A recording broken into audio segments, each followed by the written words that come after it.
Hey guys, Marvel Madness here with Matt Fuller, OCD Sketch Cards. What's up, Beautiful. Matt? How we doing? We are here tonight for another Marvel Bros and Friends episode number 33 now. And we have a special guest tonight. We have a special guest. She is an upper deck artist, and her name is Rhiannon Owens. What's up, Rhiannon? Whew. Hi. Flowing hair effect. Love it. Yes. She has the special effects going and everything, Because I'm guys. fat and I sweat. You come back from Hawaii and now you're all cool with the flowing hair, right? Yeah, seriously. Just saying. We are way excited tonight. I know with the weekend that we've had with the mental con, a lot of us probably are pretty mentally drained. But I did want to just have this evening to focus on a great artist that I was able to get an artist proof sketch. Well, it's a private sketch card, but it's on MCCW cardstock, and it's this guy right here. Thank you so much, Rhiannon. You're welcome. I love it to death. It is great, and it even has some death back in the background with the X-Force Wolverine. Love it. love it. Yeah, we don't get to draw blood and gore anymore. So anytime I get to draw blood, I'm like, Hey, I was way happy to receive that. So when I saw that post in Facebook, and then I missed out on the first Wolverine, I'm like, oh. Aw. And then you were like, I'll make you another one, and just let me know what suit you want. So I was happy to hear that, and was way happy to hire you to do that. That's great. That's awesome. So okay, so tonight, Matt, we have some pickups. I have a couple pickups myself. I don't know if you have any for the week or if you have anything that you just want to show, but do. that's what we And can of course, start I off left with. them 20 feet away upstairs. Well, you can go get them real quick. You start. I'll do that. Yeah, and what I wanted to kind of do for everybody out there. So Rhiannon has abilities to kind of show her process and all that stuff. So we're just going to figure out this stream, but we're going to kind of go with the flow and kind of just introduce her at first after we do pickups. But Rhiannon, where are you at right now? I live in Mississippi. I live on the Gulf Coast, just above Biloxi. So I'm in a little town called D'Iberville. Okay. Which is really hilarious because on Waze it sounds like Diaperville. And sometimes it smells like a diaper. But yeah, in the summer when the bog water and all the marshes and stuff get all heated and gross, it's like, but I've been here for a couple of years, and I'm actually sitting at my desk with all my stuff surrounding me. So yeah, I'm at home. I just got home a couple days ago. Awesome. Yeah. Well, we'll get into some more stuff about like kind of like where your artist stuff came from and what it started with, but I just wanted to thank you for joining us tonight, and then letting everybody know that Rhiannon, she is an official licensed Upper Deck artist that Upper Deck has hired to do on different sets. Some of these being older sets. The oldest set being, what was it? The oldest set that you've worked on there, Rhiannon? The first Upper Deck set I did was Marvel Beginnings 2 or 3 in 2012. Okay. Nick Leslie was the art director back then, and Tony Perner was actually the one that suggested to Nick that they hire me. Wow. Tony, that is great. That is awesome. I'm gonna actually have Tony on in a couple weeks, I think, sometime in July. So yeah. Rhiannon, your sketch card pedigree goes back to 2009, if I recall, right? In the Rittenhouse days. Yes, my first Marvel project ever. That's why we have you on here, Matt. Was so my first invite was for X-Men Archives And the invite came in 2008, but the set wasn't released until 2009. But then with X-Men Archives, they just sent a stack of blanks for X-Men Origins Wolverine because the movie had just come out or was just about to come out. And that actually released before X-Men Archives. It was in January or February of 2009. So my first two projects were X-Men centric. And I kind of hated the Wolverine project because we can only do like 5 characters. Unless, like, if we were going to do another character, it had to be with one of the 5. Yeah. And they were all males. And at the time I was like, I don't want to draw guys. I want to draw Storm and I want to draw Wonder Woman. Stop it. So yeah, Matt is correct. Wow. That is awesome. Cause just knowing that X-Men Archive set 2009, if you pulled a sketch, it was really awesome to pull a sketch from that. Cause it wasn't promised out of every single box. I've seen boxes without sketches, right? So Archives was supposed to be promised. I think one of the things I've definitely seen people sneakily repack and re-shrink wrap boxes of those. Oh, really? Yeah. But I think in all of my openings, I only ever opened one that didn't have a sketch. Okay, that's probably what I've seen because I've seen some. It's like, oh, there's no sketch card. I'm like, oh, well, that blows, right? Well, I think back in the day, I mean, there was kind of like a really big boom when I was hired, and there was a lot of product being sold. So I think a lot of people just had so many excess sets that they were trying to recoup and kind of like them off the top and make some money back because, you know, in any hobby there is that element to it. Yep. We know that all too well, right, Matt? Oh yes. Sometimes the always be ripping is just, you know what? It's just you get what you get in the box. You had a fun experience, but don't plan on getting your value out of the box, right?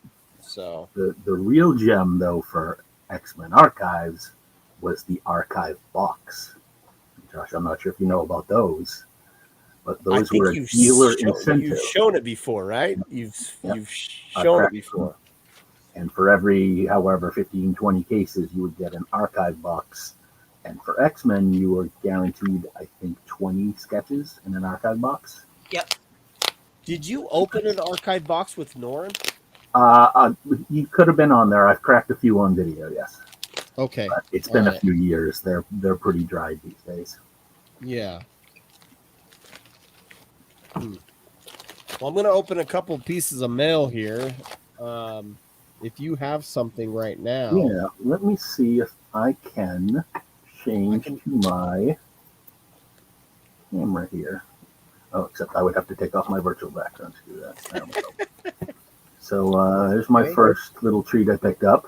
Oh, wow. That's Liddy Lee. Let me make Marvel Ages. Little Jean Grey. Awesome. I've actually got 2 from... So now, despite rumors, I do actually pick up characters who aren't mutants. And this one is an Adam Harris who goes by Get Adam. And that is Solo. So Southern Hype Collects, Rhiannon, he said he loved your work in The Women of Marvel. I don't know what set that was, but... Women of Marvel 2, I think it came out in 2014. Okay. That might have been 12, I think. Somewhere in that 2 There was a Women of Marvel 2013 too. Yeah. So thank you very much for that compliment. I'm really proud of that project. And actually, Matt and I had a conversation about it last week or the week before, because I still have one original from the ones that were printed. How many sketches did you pick up? I'm totally not stalking it. Benjamin Glendenning. I haven't seen that name in forever. So these were sketches you just picked up, man? Yep, they were in this week's mail call. Oh wow. So yeah, Glendenning, I picked up a few from him. Some came last week. I just absolutely adore his style. And it's one of the things I always say, that sort of stylized, slightly more cartoony style is just sorely missing these days with this.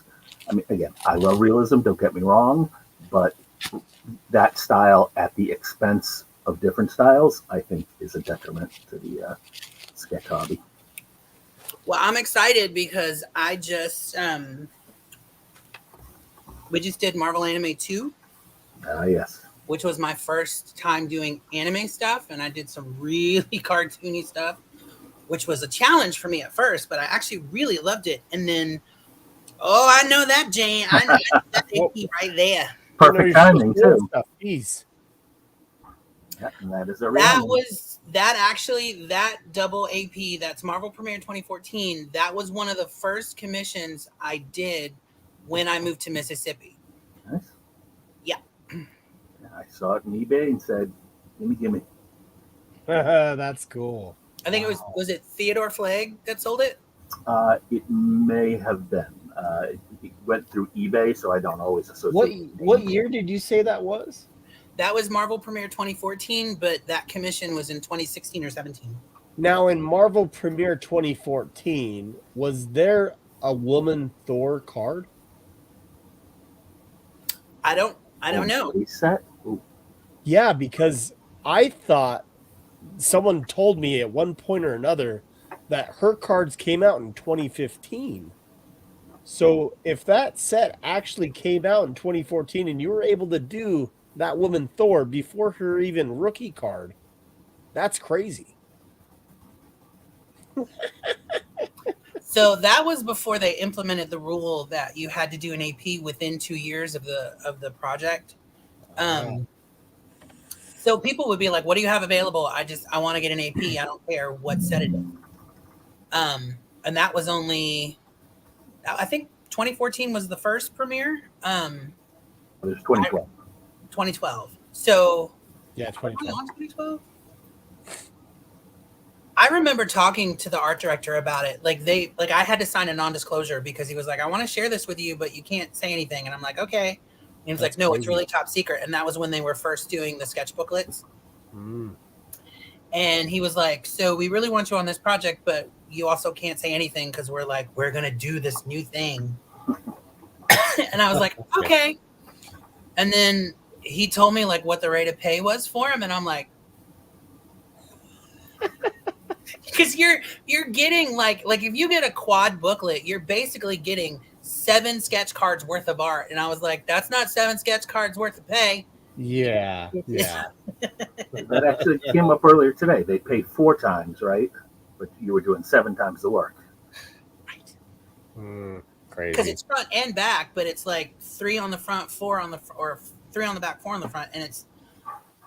I mean, I like doing all of that, having all that extra space because you can do really great things. But then you're like, man, I'm gonna put all this effort into this, and I'm gonna do all this great art, and I feel like I'm getting peanuts. That's why I'm eating Starburst for dinner. I'm a starving artist. Okay, I only have a couple pickups, right? That I picked up. They're not sketch cards, so they're not amazing like yours, man. How dare you? But I was able to pick this up. It was just something that I saw briefly. It was semi cheap. Oh, wow! And I just thought it was really cool, like something that is from 1966. Oh wow! And it's just great. It's awesome. What I love too is it's designed to be folded, but you were able to find one that wasn't folded. Exactly. It's not folded at all. So put that in a top loader. Well, and I've seen these graded with companies. So I'm gonna definitely see about grading it and all that stuff. So I'm excited for that. All right. So you know what Whatnot is? Whatnot. It's like a online platform to purchase Marvel cards, Rhiannon. Okay. I've never heard of it. It's an app that you can get, and you can go on there, and people sell Marvel cards, or they do sketch cards. They can sell Funko Pops on there. They can sell car parts on there. Like, it just depends on what your category is. But if you just have the category of trading cards, Pokemon, and then Marvel, you can just find Marvel streams, which is pretty cool, Okay. Well, there's this guy that did custom slabs. When I say custom slabs, he actually does his own grading slab. He doesn't grade it at all, but he just puts it in a slab, and this is what he did. That's cool. Cool. That's actually really, really nice. I like the color match in the slab. That's very cool. Yeah, and they call it the Slaboratory that they have there. And it's just a cool card that they actually just encased. I thought it was pretty cool. And yeah, like $15. It's not huge. You have just inspired me to rename my basement the Slobratory. The Sketchatory. The Slaboratory. This is another one that I thought was pretty cool. I like Super Mario. It's a nostalgic part of my childhood, and so thought that was pretty cool too. Yeah. So yeah, so pretty fun. But yeah, that's all I got. It's just on the Mario. I really like that. Was that from a published set? I saw it said 101 on the back. Well, here's the deal. I think these are very custom. Like they printed it themselves and all that stuff. I'm pretty positive on it. It's great printing. The colors are fantastic. So it just looks cool. Yeah. Yeah. It's awesome. So I just picked a couple of those up because they look cool, and I wanted to support the guy because I was there at his very first whatnot it was probably 9 months ago. He had his first whatnot and all that, and I've always supported him. So, and then Rhea, I don't know if you're following the chat. Dre said to DM him later, and he'll give you some info. what has been going on in the chat? Who is all in the chat? I don't want to. So just so everyone knows, like I can see the chat, but I can't respond to it for some reason. Right. So I'm trying not to like jump in the conversation. We'll try to have you chime in. I want you to chime in. So okay. And 2007 Marvel Masterpieces stuff on eBay lately. Yep. There's an Australian seller that used to collect Glendenning heavily. Okay. Selling this collection. I see. Okay. Dre was talking about that today with 7 panels. Let's see. Rio. Dre called you Rio. Yeah.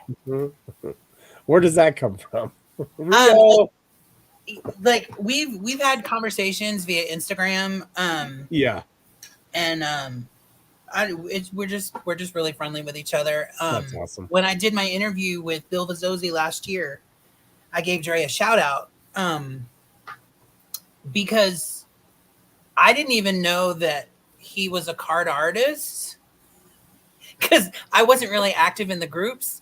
So I was just kind of like, And then I made a post in, I think it was Sketch Card Fanatics, about the Rittenhouse days because we really used to look out for each other. Like we really like, oh, I know you were looking for this thing here. This dealer has it. Or, we were friendly and we kind of all had each other's backs. And there for a little while, that kind of faded out of collecting.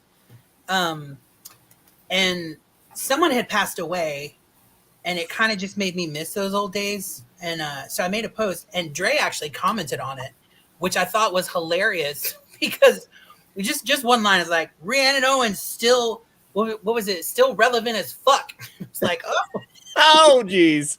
It's like, thanks. But we follow each other on Instagram and we've had conversations there. So we're just really friendly with each other. And I think we both really respect each other's work, which is awesome. Because I don't think enough artists do that anymore. Most of the artists were really, if not tight with each other, at least really friendly. Like there was a really great camaraderie. Like we were excited about doing Marvel stuff. Now it feels like a competition. Now you have such a huge. It's been competitive recently. You have such a huge talent pool, and there are artists who legitimately deserve to work and they get overlooked. And some of us are like, hey, what about this guy? Like I've even gone to bat for a couple people. I've written art directors about, hey, so why isn't so and so on the set? And it's like, oh well, we've got so many projects, they're on other things, which feels like I'm being blown off. But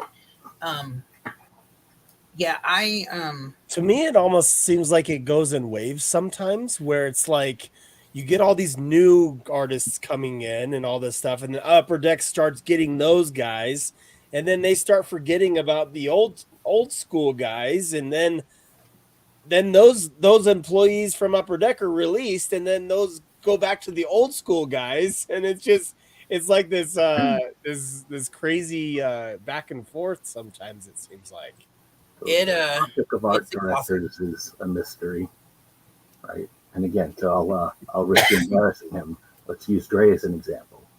Dre sold, I think, 3 sketch cards for charity today and raised about $2,000 from them. Wow. He's Yeah. kind of popular, and he's not Crazy. on any upcoming UD sets. Nope.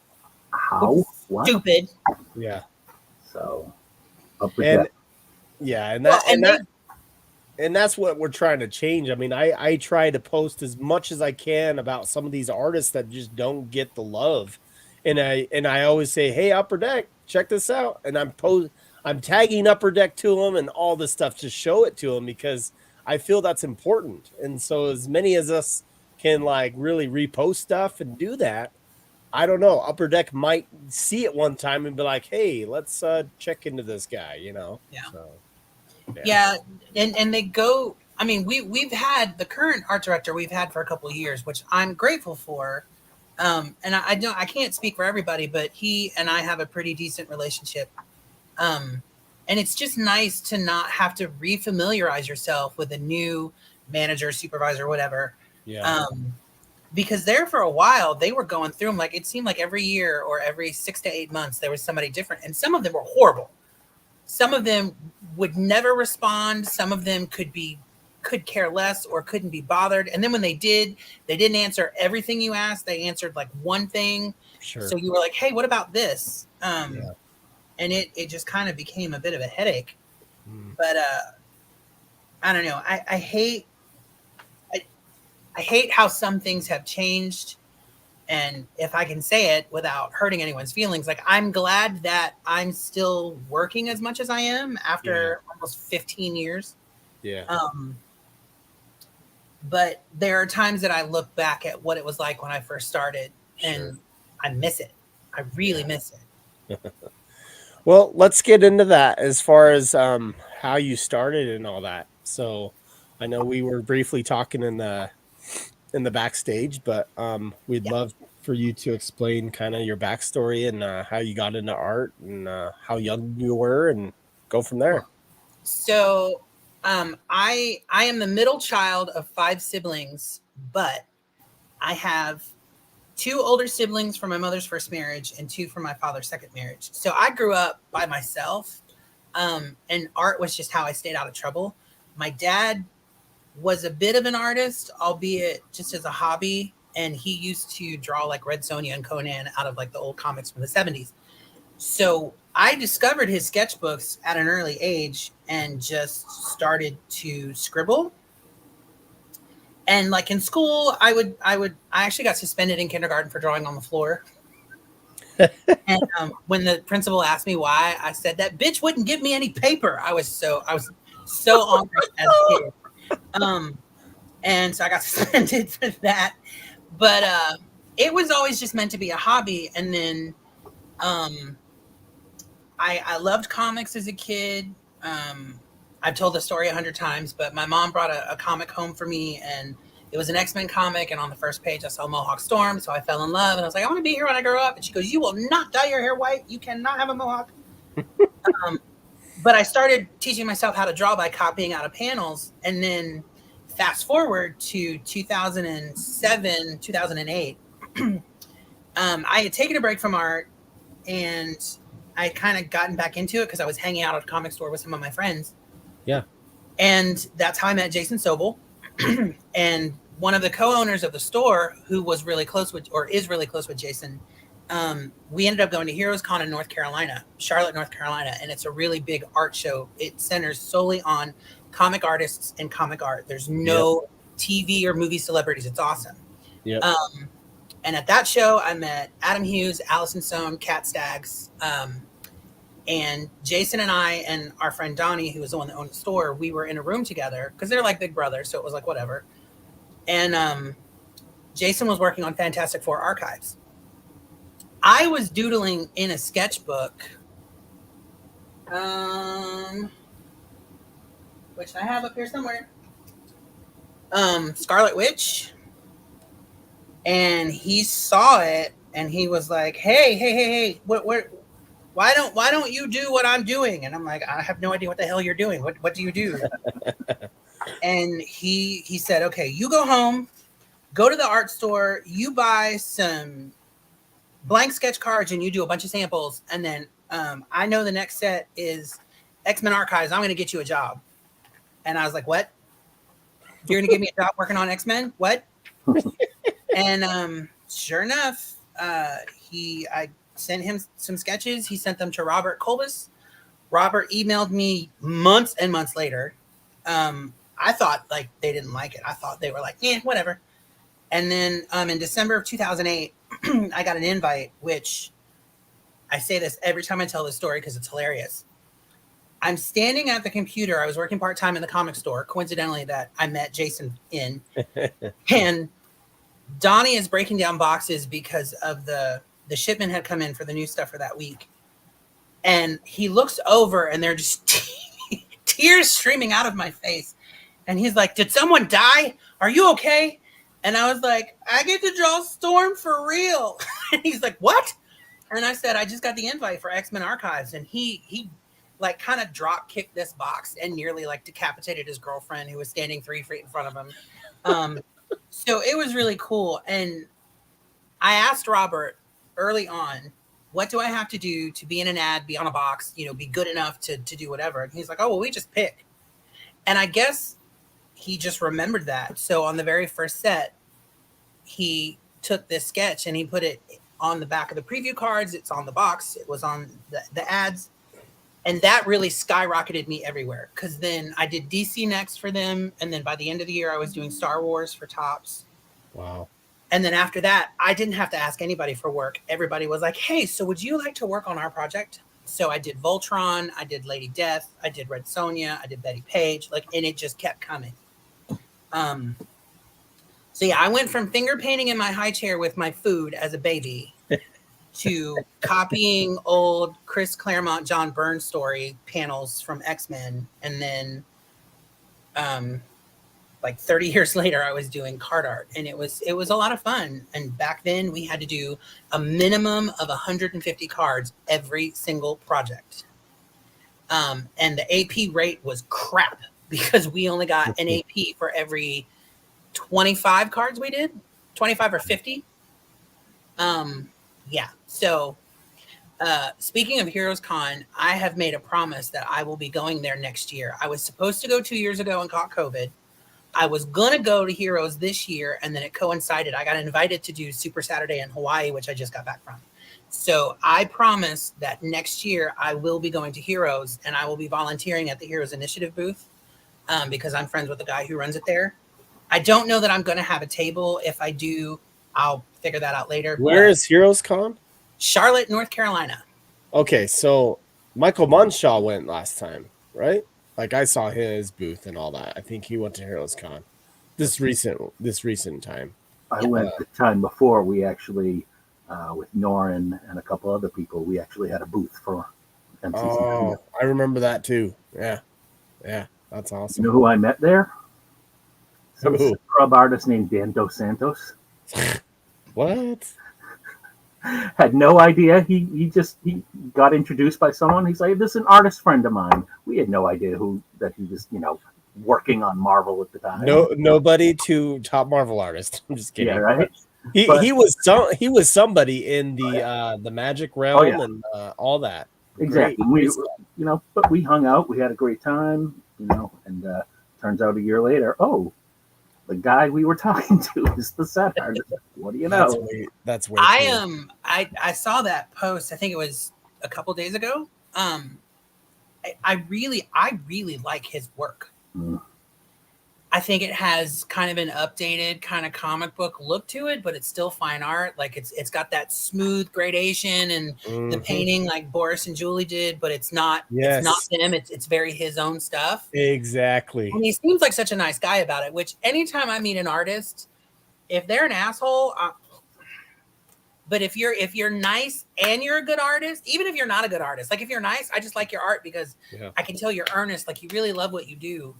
To me, it looked like a Julie Bell meets some crazy, awesome variant of it, and I'm just like, dude, this is sweet, you know. Yeah. So yeah, and the work that they posted of his so far, and he did Mohawk Storm, so plus 10 points for him. So I mean, it's interesting. The only dig I've heard about his work so far is people are like, "Is that computer art?" Like, that's how good this guy is. It's so good that it looks like it's computerized. People thought it was like digital. Correct. Really quickly, I want to. So Tyrone Jr. In the comments said that he loved the rogue I did for Women of Marvel. So thank you for that. And he says a rogue by me is one of his collecting goals. So I have. Rhiannon can make that happen. I don't post that I have these available unless there's something dire happen, but I have so many APs. Yeah. So many. Yeah. And even if you want a PSC, I've got 2,500 blank PSC, so we could talk. But thank you for that compliment. And, that's awesome. Yeah. Let me put that up real quick. That is awesome. That Women of Marvel set came at such a weird time, and it probably is what carried me through that year because I was not in a good place. But I look at that art and man, I'm really proud of it. And still getting compliments on it, like literally 10 years later. That's the kind of thing that makes doing this worth it. Because, you know, some days you're like, man, I feel like a machine. Like they just want numbers from me. They don't care if I die or not. There's like hundreds of other artists. It's not that big a deal. And then I come onto something like this and speak with someone for the first time who says something like that. And I'm like, well, where I need to be. So I really appreciate that. I'm sure we'll get more comments as we show your stuff. I'm gonna hop up real quick, but I'm gonna turn the camera away. Oh, you're good. I can kick your camera out actually. And then I kicked her out. yeah. Kick me out real quick. I'll be right back. Okay, all right. All right. While we're waiting, I can switch cameras as well. Oh, yes. Let's show some Rhiannon stuff. So from Women of Marvel 2, and we'll ask her to confirm when she comes back. But I'm pretty sure she did all incentives, and I apologize for the light right in the middle there. But they're oversized, so quad uncuts. Oh, wow. At the incentive seal, so the dealers would get them for one every 6 or 9 cases, I believe. Holy cow. And she did multiple characters sort of on each. And again, sorry for the glare. So let's confirm that with her right now, I guess. And then, so I happen to have a pair of them. You get a nice variety of characters in there. So Rhiannon, we have a couple questions for you. Ask me all the things. All right. So Matt has this wonderful artwork here. Does it look familiar to you? Yeah. It's a 6-case incentive from Women of Marvel. There is a puzzle I did for, I want to say it was Bronze Age. And it's got like Storm, obviously, Tiger, She-Hulk, Dazzler, Phoenix, Ms. Marvel, Snowbird, Spider-Woman. And it's a 6-card puzzle. It's horizontal, and they're kind of all moving towards the left. And Robert messaged me and he goes, is this something you think you could do like an entire like run of these for a project? And I was like, depends on what the project is. And he says, well, we really liked this. We were thinking about doing uncut puzzles. Yes, that one. What do you know? What do you know? He was getting it all set up just to show. Like, I know that puzzle.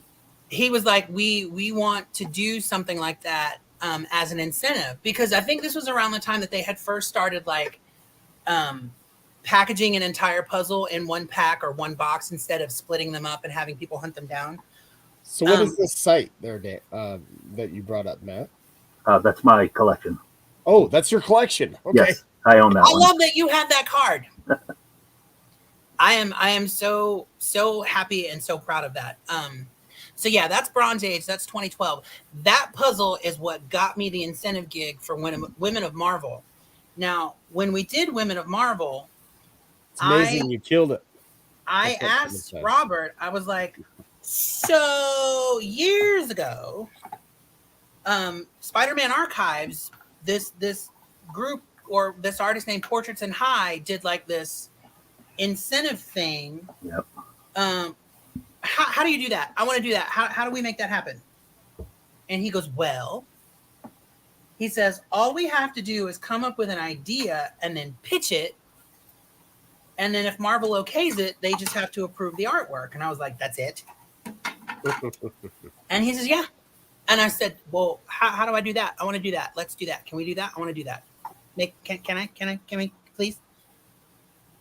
And so when we were doing the incentives, actually before the incentives, he says, so you really like drawing the female characters? And I said, yeah. And he goes, and we know collectors really like the female characters that you draw. So let's do a subset for Women of Marvel. And again, tears.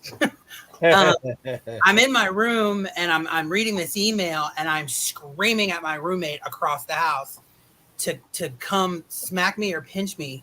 And she's like, what's wrong? Because keep in mind, there's a lot of bad stuff going on. So she's like, what happened? And I'm like, I just got asked to draw Marvel stuff. And she goes, Rhea, you've been doing that for years. And I said, no, like printed. She's like the comics? And I said, no, even better. Even better.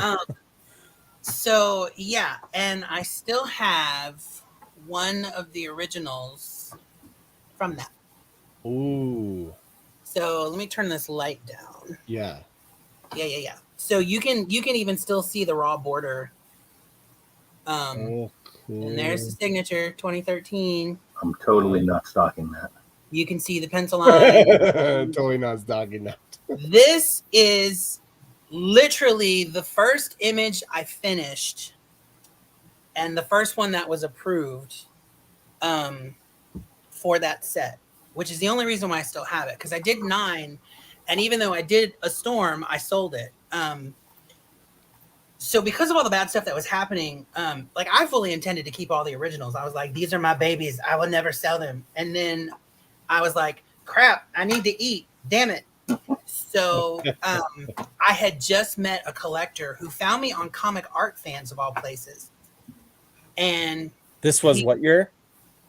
This was 2013, 2014. Okay. So it was after it was released. So like I was able to put the art out. Yeah. But I don't even know if he had collected sketch cards yet or if that's how he found me, but he was asking me for a bunch of pinups. And he like prepaid me for like a ton of like 11 by 14s. And then he found out I did these. And he was like, do you have any of those? And I was like, yeah. So was Scoundrel going at that point?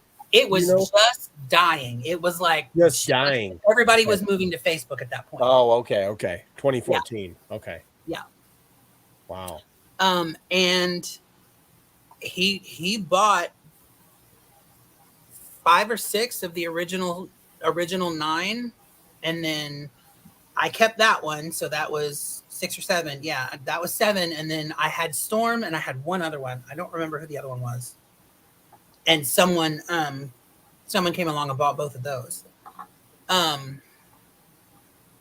When I tell you I want to do a whole set of cards so bad, and I've even written up next, I'm like, you need to give Fred Ian a break. I can paint, you jackass. And he's like, well, I can make a suggestion. I'm like, no, you need to make it happen. Like Dre paints, I paint. There are so many artists who can kill paintings. Like, I pitched this to Rittenhouse right before they lost the Marvel license. I was like, it would be really great, and it would really make us feel like you give a damn about us if you did an all sketch card set where we all did the original artwork, whether it's painted or drawn or even computer generated, because that's a thing and it's legitimate. And I was like, but it would be all brand new art, because this was around the time that the conversation of, man, here comes this same 2 or 3 images of the same character in every set. It'd be really great to get some new art. Well, why couldn't it be like a set original art, like an original art set done by your favorite sketch card artists?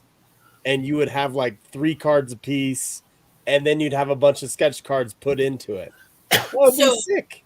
we've had that idea. We've had that conversation, but companies like Upper Deck that deal with large money and I know. you know, It's all about the bottom line. right, because there's, you know, they don't know us. Those people, Matt Dunford, our current art director, and the people who literally email us back and forth. Like there's one lady who emails us our contracts. They're the ones we talk to. The people in the office don't talk to us. The higher ups don't talk to us. And the people who make the decisions, they don't talk to us. Matt's job is just to kind of wrangle us in when it's time to collect sketches or make sure we're on, you know, on schedule. But I've tried to have conversations with Upper Deck. I talked to Nick Leslie about it. I talked to Zach, whatever his last name is. I've talked to Matt about it. I'm like, look, sketch cards are such a big part of this business now. It would be really wonderful if you guys could kind of like, hey, give us a nod. And you have no ideas what doors you could open for some of us. Yeah. Because you never know who's going to see those cards. And to have our names attached, not only to a Marvel project, but that artwork, original artwork that we produced, that Marvel approved, that you printed. Do you have any idea how amazing that would be? Not just for us, but collectors who love our work, who have followed us for years, because then they could reach out to us specifically and not have to deal with an art broker or an art dealer or a manager and buy originals, which that's a dream for some people. You know, Tyrone just said, you know, a Rogue by Rhiannon Owens is one of my collecting goals. Like, dude, can we talk about that? There's so many possibilities, and it just gets Meanwhile, we've got, you know, series 2 of this and series 4 of this and this year of this. And it's like Marvel Cyber. All digital. Like, Oh, yeah. Well, we don't want to say that. But I mean, he's right. I mean, the problem is, you've nailed it, Rhiannon, is that the people you guys talk to, they're not even talked to about the plans, right? They're 3-4 levels down from the decision makers. So they could think it's the greatest idea ever, but it's just not going to happen. Yeah. And here's the deal is like they ask us for our opinion sometimes and everything, but they need to do that on I feel a basis of like after every set. They need to be like, okay, what did we do in this set? What are your experiences? What are, you know, some of your things that you didn't like or did like, right? I think they should do that feedback and send it out to just 100 of us so we could just fill something out, give it to them so they actually have something. Because with what we're trying to do we're doing as much as we can on content, and I think Upper Deck is starting to listen a bit, but not on everything. I think Norin and Spidey and on the very first part of the content stuff, getting into that, and then MCCW podcast. I mean, it's been a really big part of that community, Marvel card collectors versus Upper Deck. And so that relationship, I feel, still needs to keep on going, not just do these little Twitches that a lot of us don't use Twitch. Do something on YouTube, like do something that we know exists, Facebook and all that stuff. The way that they announced the Upper Deck artist for Marvel Masterpieces, this last one with Dan DeSantos, do that type of stuff where we actually can know where it's coming from, right? Because they started doing this Twitch. I don't know if you've followed that too, Matt. I just can't do Twitch. I try to find it, and I can never find where their Twitch stuff is. The one thing, and I just thought of this, right? Like, I think one of the main reasons why they don't do a sketch artist-based set like this is because of things like all the blank cards that show up on eBay and all the back channel, you know, dirty deals that go on where they ask an artist to do something and then they break all the rules. Sure. If you try to wrangle, we'll say even 25 or 30 artists and go, we want each of you to do 2 cards, two originals that we can print. Here's an NDA, sign it. No posting, no nothing. You can't even whisper it in your sleep. I guarantee you at least 5 artists are going to go tell everybody. or they're going to post about it, or it's going to leak. And I think because it's so hard to control that many people at a time, that is probably why they don't do it. Even though there are more than enough of us that could fill those numbers that wouldn't do that. Like, one of the things that some people hate me for is the fact that I follow rules. Now, that doesn't mean that in my 15 years, I haven't bent a couple or I haven't broken a few. But because Marvel is largely what I do, and sketch cards are all I do for work. I do not have any other jobs. This is it. Comic conventions, card art, and commissions. That is my livelihood. Hey, and just to give someone a picture, give a number of how many sketch cards you did last year versus what you've done this year. So, okay. I'm up to about 200 pieces of art, and each card will count as one. Now, this is not all just cards, but this is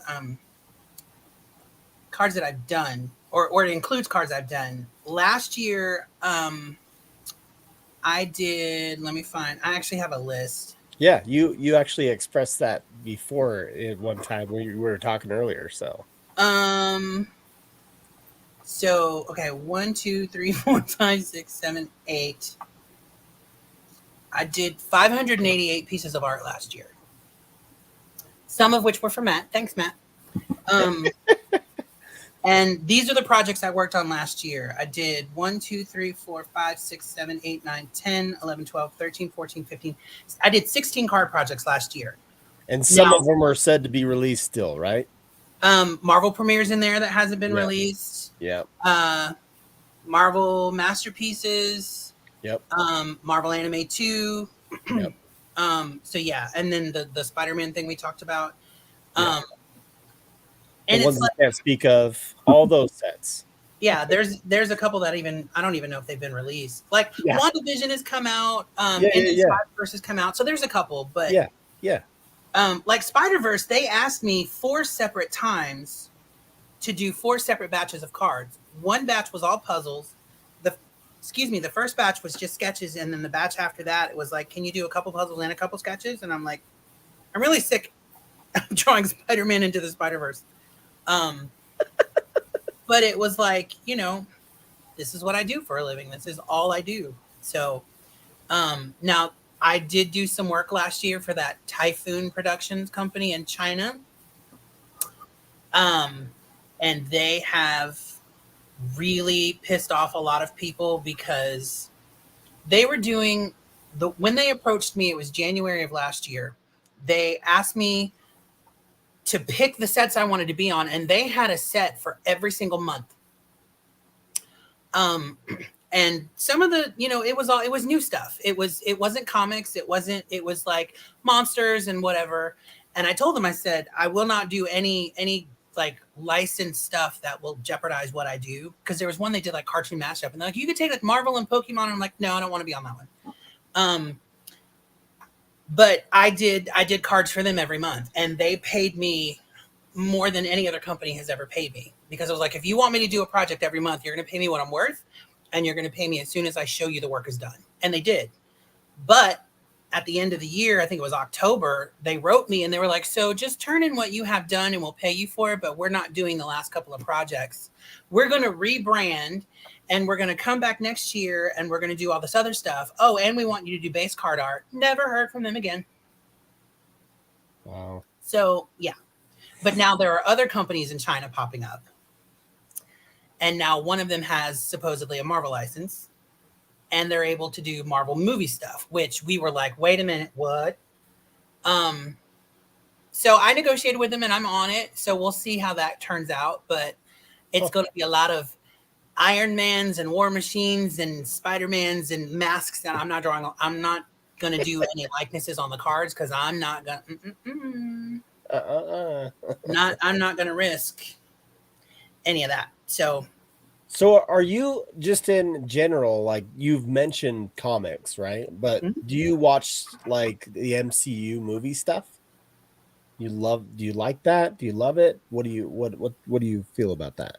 So I do go to. Are you one of those that you go to it and you like nitpick it, and like, because of the comics some people do that because they know so much about the comics, they nitpick the movie and all that jazz. But well, so okay, let's rewind back to 2000 when the first X-Men movie came out, right before the MCU. I was just so excited to see Storm in live action, even though I really wished it had been Angela Bassett. Side note, they approached her first and she turned it down because the character was written so poorly. But I kind of just went in with a lot of forgiveness because I was like, you know, you have to adapt it to a live action format and you're going to have to update it. Like they weren't going to, there was no way they were going to have a comic movie in the year 2000 and started in 1963 with a bunch of plaid and bell bottoms and ugly haircut. And I was excited as you were about Wolverine. Like, right. So fast forward to the MCU, the first Iron Man movie came out and we were like, oh my God, these special effects, where were these 8 years ago when Storm was like levitating in an elevator poorly with some crappy lightning effects and she made that awful one-liner at Toad. Oh yeah, I remember that. I always went into the Marvel movies like, you know what? I really appreciate the way they updated it. Like Captain Marvel, the first Captain Marvel was in the 90s. So you saw Blockbuster movie theater or Blockbuster movie stores and some of the music like the grunge and all that. I kind of felt like they updated and refreshed some stuff. They tweaked some things here and there. Yeah, I don't really remember any of my diehard friends going, oh, they changed too much or they cut this big chunk out or whatever. I was just legitimately excited to see this stuff live action. And the special effects, look, every crappy one-liner or stupid moment, I was like, but look at how pretty it is. Hey, it wasn't a crappy one-liner when we hear Wolverine joking with Cyclops about wearing yellow tights. I don't know if you remember. Well, I mean, yeah, but I mean, even like in Infinity War, where Wanda levitates Proxima Midnight up and she like gets destroyed by that thing, and then Black Widow just is like, ew, like just that one moment. That's gross. Like, you know, I appreciated the humor. Because it wasn't all super serious, but it wasn't silly. So it still had some of the lightheartedness that comics used to have, but it was more of an updated sense of humor. I love them. I mean, yes, there were some that were better than others. There's only been one time I fell asleep during one of them. But and how about the stuff now? Like let's bring in this. Like Thor Ragnarok was one of the best Thors, right? That of all time. That's what I felt. But then when we saw Love and Thunder, I still liked it because it was a Thor movie, but it just had a bit too much at parts, right? So, right. I loved Ragnarok. First of all, I love Cate Blanchett, and seeing her as Hela just yeah. That was really exciting, and I was really glad that they introduced her before. I was waiting for them to bring in Enchantress or whatever. But yeah, I do agree. It's kind of a catch-22. Like I did think Love and Thunder was a bit tongue-in-cheek, a little silly, but those freaking goats made my day. I laughed so hard in that movie theater. And for weeks after we saw the movie, my boyfriend and I went to see it, and we would just randomly look at each other. Wah! But like everyone, well, not everyone, but mostly people crapped all over the Eternals, and I loved it. What's up, Captain? I remember coming out of that movie, and I'm like, they just set up the potential for so many other things, and there's so many little Easter eggs and little hints at stuff. And I didn't even, I mean, I went into the movie knowing nothing about it, but I thought the special effects were great. I liked all the characters and the actors and actresses. Like, I just go into it with an open mind because I don't know everything about everything Marvel. Yeah. I'm really excited that the X-Men, you know, this is their 60th anniversary year. They're premiering the cartoon on Disney in September, which is the anniversary month because it was September of 63 that they debuted their number one. Now, I might be a little more particular about that franchise. But But I feel like they'll do it justice. And Yeah, I mean, they're already talking about bringing some in for Deadpool 3. Yeah. So that's going to be exciting. Yeah. So, for sure. Yeah, I know Wolverine's confirmed, but now I think it was Rob Liefeld on Twitter the other day teased that there were there's been a few other... confirmed on there. Yeah. Yeah. So Sure. we'll see. Yeah. But I just watched Flash. I watched Flash in Hawaii when I was there for the comic show. I And haven't watched seen it it in yet. 4D. Okay. 4D? So 4D is where they blow mist in your face. You feel little like air pulses. Really? So it's like it's ridiculous. And it's like being on a roller coaster because the seats will move and jerk. Oh, the D-Box ones. Yeah. Mm-hmm. If you have had any type of fusion surgery, back issues, or any type of neck pain, do not go see a movie in 4D. Yeah, don't do that. Yes, 4D is where your 30s go to die. Because listen, I'll be 45 in about a month, and I came out of that theater like True statement there, Captain Crackpot. I need to go to a massage therapist. I'm in pain. Oh gosh. But since you haven't seen it, I won't mess. No, you're good. You're good. But there were things about the Flash that reminded me of X-Men: Days of Future Past. Yeah, and I just wanted to kind of bring in the MCU just to get your idea on it, but I definitely want to go back to your sketch cards, and Matt has quite a bit of them. I don't know if he has them right there, but I do. They're all behind him in his hobbit hole. But we're gonna get into some of the sketch cards, and then might have some questions for you, how you do your process, and maybe even talk about some of the cards that we show. So cool. All right. So oh god, you'll understand why I have to do this. I have to do it. I have a folder for each set. I don't want to just do all of your cards because sure. There may be a few. We'll be here all night. Well, and yeah. So this is just the X-Men Archives ones, since chronologically they're your first. Looking at these are somewhat painful. I love them. Got a little Emma. I remember that one. Good old Slim. I love just usually I don't like showing scans this big, but I do like here where you can sort of see Jean and Angel and Professor X up in the window, and actually even Beast hanging up or Nightcrawler. Angel up there, that's cool. That's way cool. Yep. Just straight up psych. Now hold on, go back to that one, right? Yep. So this was 2009. Okay. I sold I did a bunch of MCCW blanks a couple weeks ago. Okay. You're gonna show something? And yeah, so just kind of like a warm-up, I did another Cyclops. So if you look at that scan, and then wow, like you can really see how 15 years things have changed. That's way cool. That's awesome. But I love, and it even looks like Cyclops doesn't have any teeth in the old one. Where are your teeth, Cyclops? Yeah, he does kind of look like he's got some dentures going. Like you can just barely see. Speaking of cheesy one-liners. Yeah. Cheesy one-liners. Yeah. No background because I was in a hurry. Well, sometimes that's the best thing, you know? Yeah. A lot of artists, a lot of collectors like that sometimes. And this half-face stuff, this half-face was like how I was able to get, because they were like, can you do another 50? And I'm like, okay. Half-face.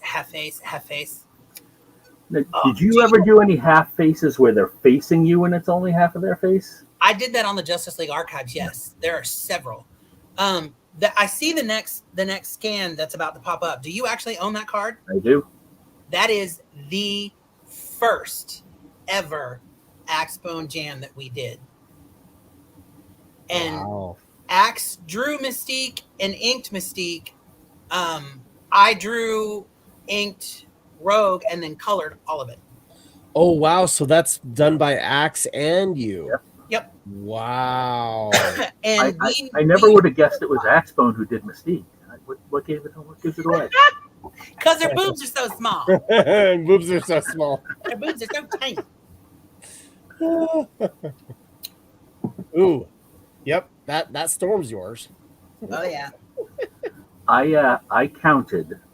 So I have I think 81 of your sketches now, and I think almost 15. I think are Storm have Storm in them in some way or another. Oh wow. I'm like, I think it's a favorite of yours. Yeah. Dre said he recognizes those axe bone curves too. Oh yeah. And let me tell you what, Destiny, anybody with a shiny mask and a big bulby head, those characters are godsends in a pinch when you're trying to burn through cards. Like, I have so many I have to do. That's one of my favorites. Wow, that's a cool rogue. And that actually I did right after I did this one. Yeah, don't ever give Brittany your address there, Matt, because that is crazy good. I think what I like about this one in particular is when you look at just the lines, like there aren't a lot of like lines to her face, right? Her face is very simple. It's the coloring that really adds the definition to who she is. And I'm always impressed by any artist who can do that. I'm moving my mouse like you guys can see it. You can't, but who can do sort? You know, you've got the white shine right there, and then you've got the blending of the layers to the back. I just love. So what's funny about that? So back when I was doing this, right, I had just started. I had maybe 3 dozen Copic markers total, and I now have 600. But the white highlights, so if you look at like the bridge of her nose and the little ball of her nose and then like the little shine on her cheek, I wasn't using colored pencils and Copics. I would take a white gel pen and I would kind of squiggle a line and then immediately smear it with my finger. So it was like kind of like a white swipe of paint. And that's how I used to highlight stuff. So that and it wasn't until maybe 2012 that I started using like the colored liners. I abandoned the black lines. Yeah, and she's got a Crockpot said it right there. The eyes are so full of human emotion, which like it totally see that. Wow. I love that I can now say this is partially finger painted too. So. Yeah. Yeah. Oh. Jean looks a little derpy. Like her eyes are tilted one way, and like it's just in her lips. There's three characters on there, and you wanted to focus on Storm. Come on now.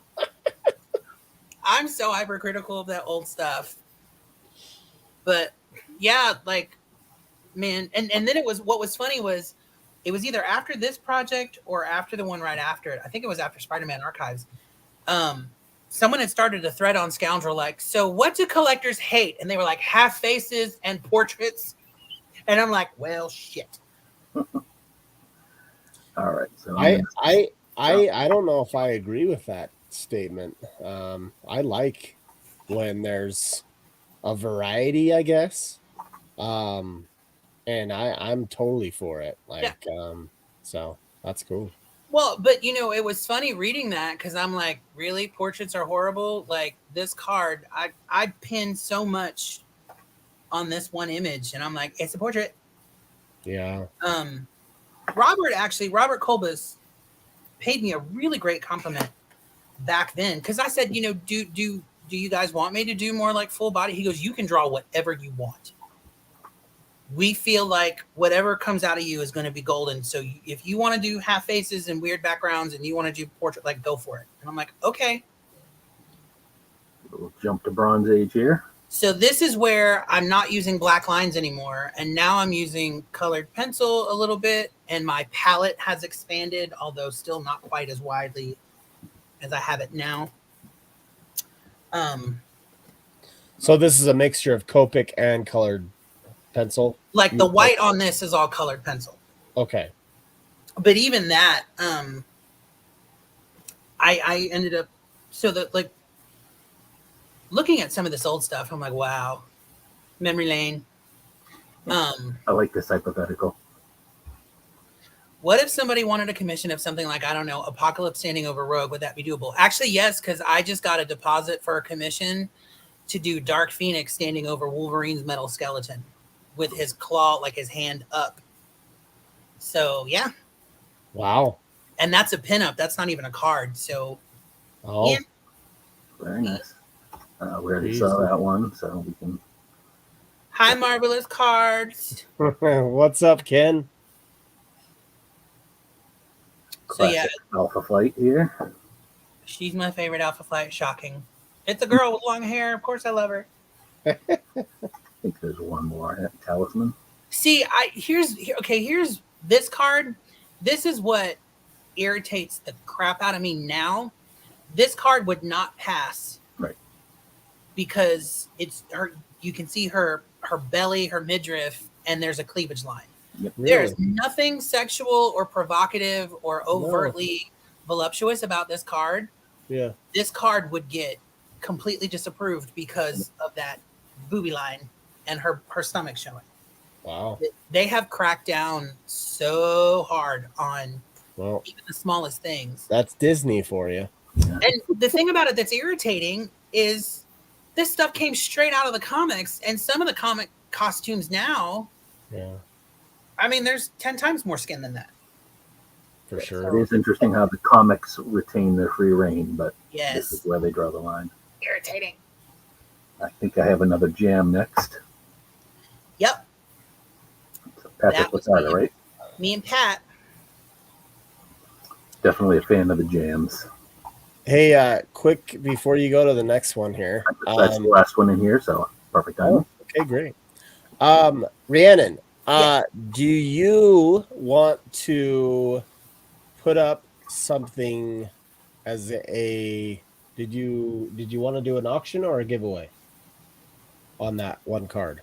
Because what we'll do is we'll start it now and get people in here, get people going that they know what they're kind of going after.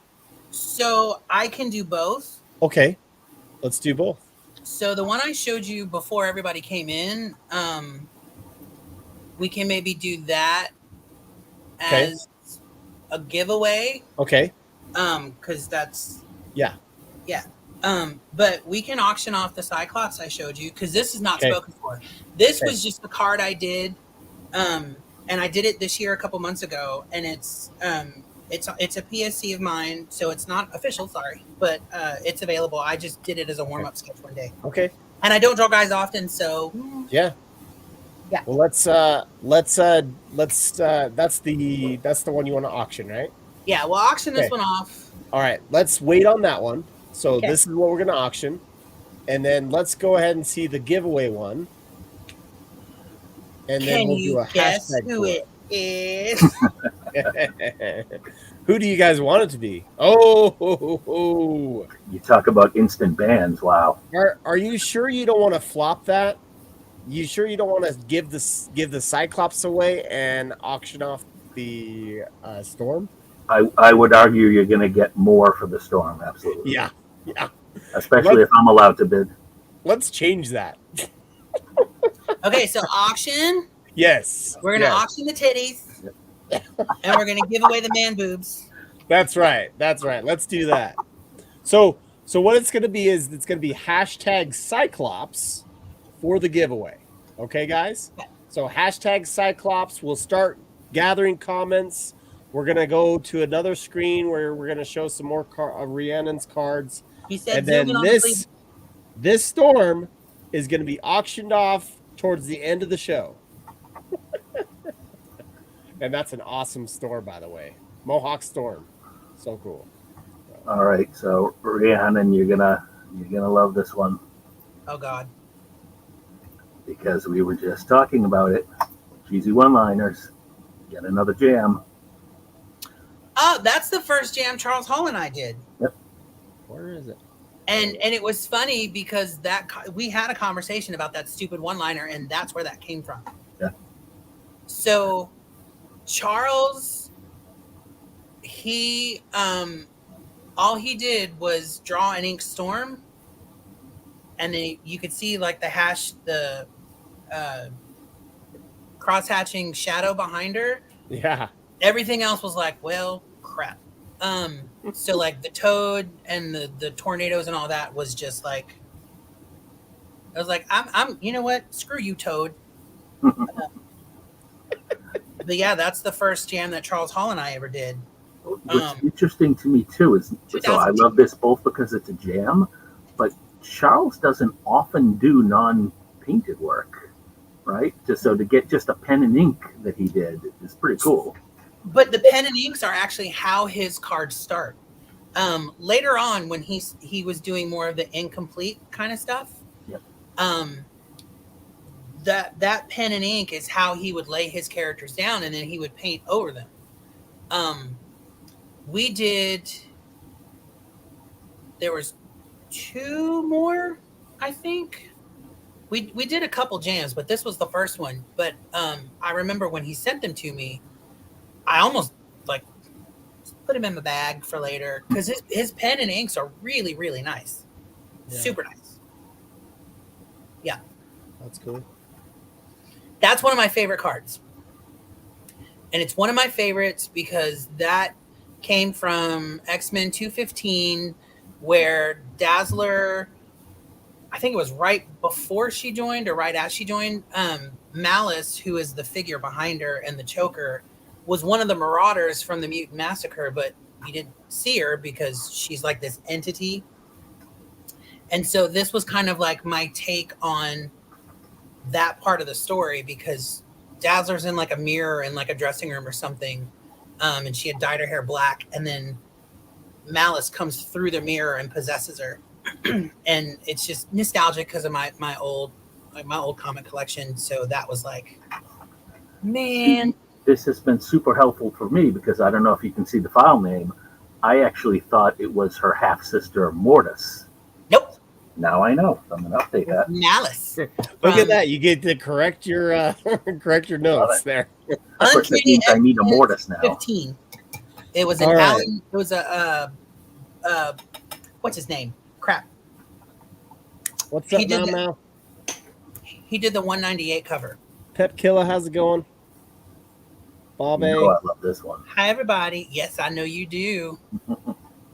That is one of the few. Oh, wow. I have actually done Danny as a Valkyrie on Brightwind. There is another one of Danny just in her New Mutants, like standing by Brightwind, like kind of petting his nose or whatever. But I think that's the only one where I've actually drawn her on him. And of course, it's a horse with a mohawk, so why not? You taking notes, man? You don't have that one, right? Yeah. It's kind of weird how much I remember. That was the first time I drew those two ever on a card. Did he freeze? Matt, did you freeze? What's that? He's still there, but he's frozen. Am I? He's not frozen on my end. Oh. Yeah. Can you hear me, Doctor? I can hear you. Okay. Oh, wow. I can't hear him. That's so classic 1970s Power Man costume. Love that. All the teeth on Power Fist. Now, I wonder if his cleavage would be banned right now. I haven't even tried to draw. That's a good one, buddy. Yes, Tony, Barry Windsor Smith. You're right. Oh. I couldn't remember his whole name. I knew it was Barry Windsor, and I couldn't remember Smith, of all things. Arthur Adams. I love Arthur Adams. He is one of my art gods, and he is one of the nicest people I have ever met in my life. Really? That's cool.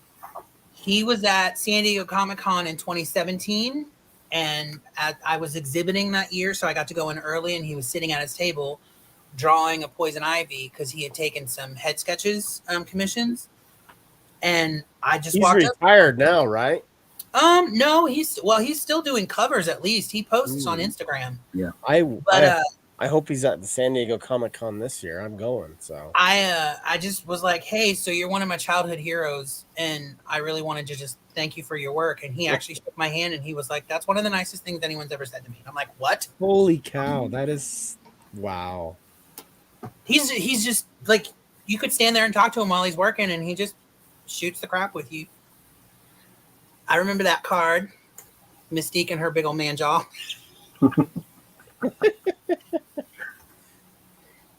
Wolverine there. That one. These are all heroes and villains, yeah? Yeah. Yeah, this is wow. Wolverine sticking his tongue out. Give me a kick.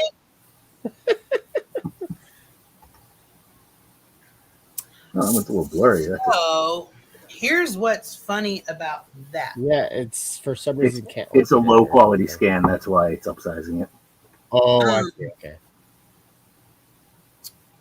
So, X-Men 201, first appearance of Baby Cable, Storm and Cyclops fight for leadership of the X-Men. Any chance I got to draw Storm and Cyclops fighting, I was all about it. He also kicks his butt by someone's asking if you do larger sketches.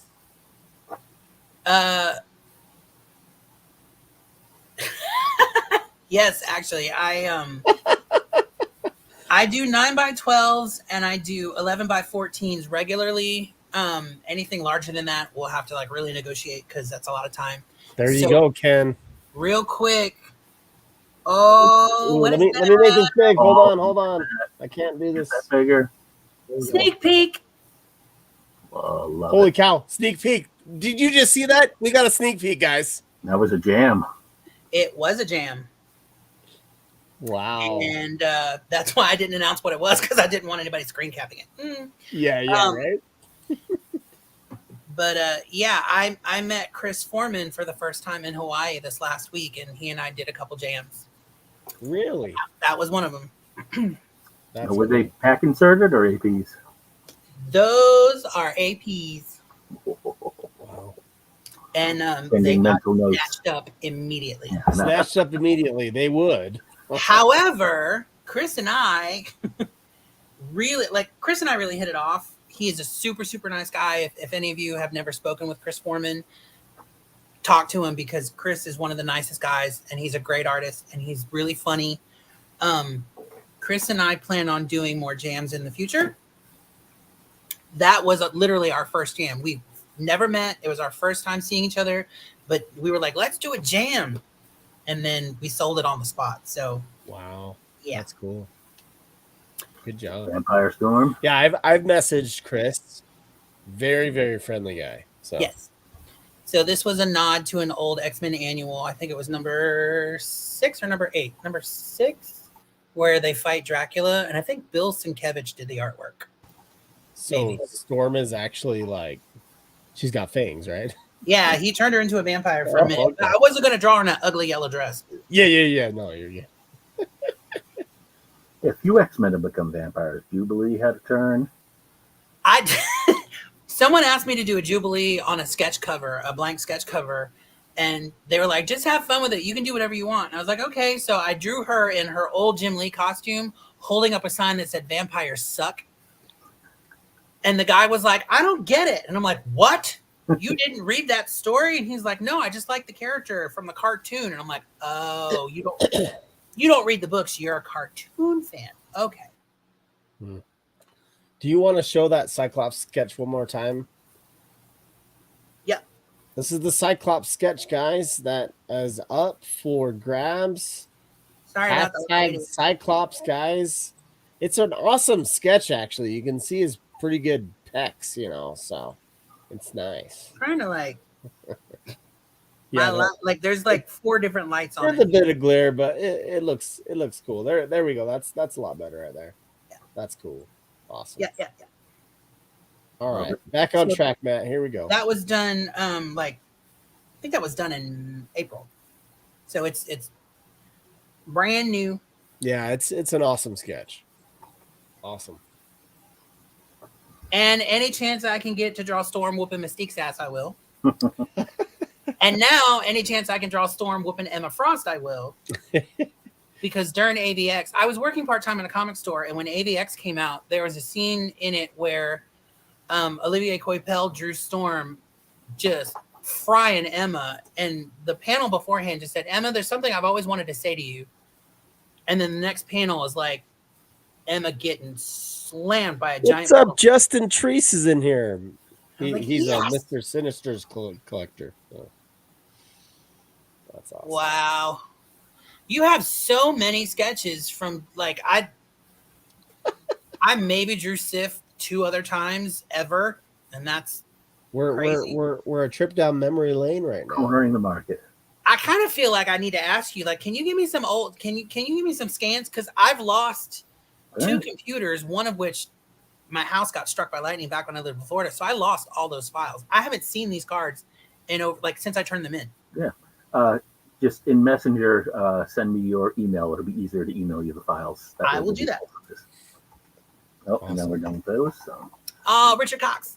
Oh yeah, I love him. But all right, let me find another one here. So, and then for those of you that were not able last night to check out the Mental Con. Hey, someone's checking out your Instagram. Saw that Mike Tyson sketch on your Insta. What? Do you have a Mike Tyson sketch on your Insta? No, I have a Mike Tyson meme from Star Wars. Oh, okay. Because it was May the 4th, and you know he's got a list. Oh, okay. Yeah. See, never mind. It's a pick. So, that's funny. Matt won this one last night. This was a auction in the Mental Con. Let's look at this real quick. You have that coming to you, huh? Wow. Yeah, Matt paid for this one last night. So crazy. It's kind of fitting that it's like, you know. Oh my so god. The next one will be the Mohawk storm is just blowing me away here. Oh gosh. Jeez. A couple more. Mike Tyson. Harold Danvers variant to start.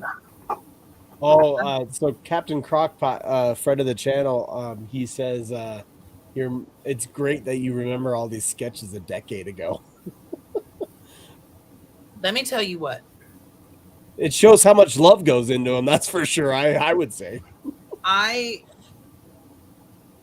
really do love what I do. I really do love getting to draw these characters professionally. Like, even if, like, I joke all the time, card artists are like way down on the nerd totem pole, right? Like, I'll go to conventions and people like, they still make cards, like that's still a thing.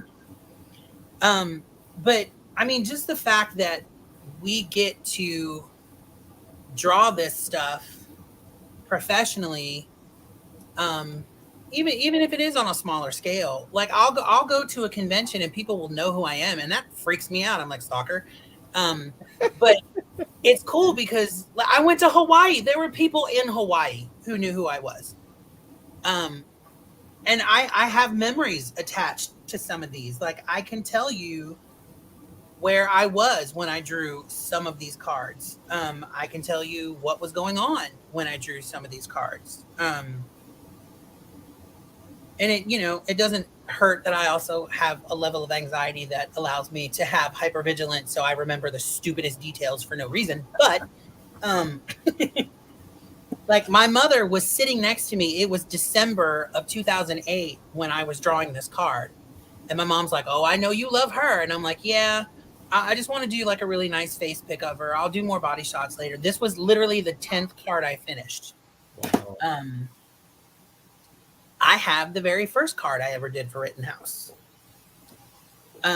Because we were talking about Scoundrel earlier, there were people on Scoundrel, like, we looked out for each other. We were all really friendly back then, and it sucks that a lot of that changed, but there were collectors and there were artists who just were genuinely like, "Hey, so I know you were looking for this card. I found it, or I found a dealer who had it and I picked it up for you. Do you have anything you're willing to trade for it? If not, I'll quote you a price." This is the first card. It's in a screw sleeve, so there's going to be a glare. Yeah. But let me see. Right there. There we go. Right, yeah.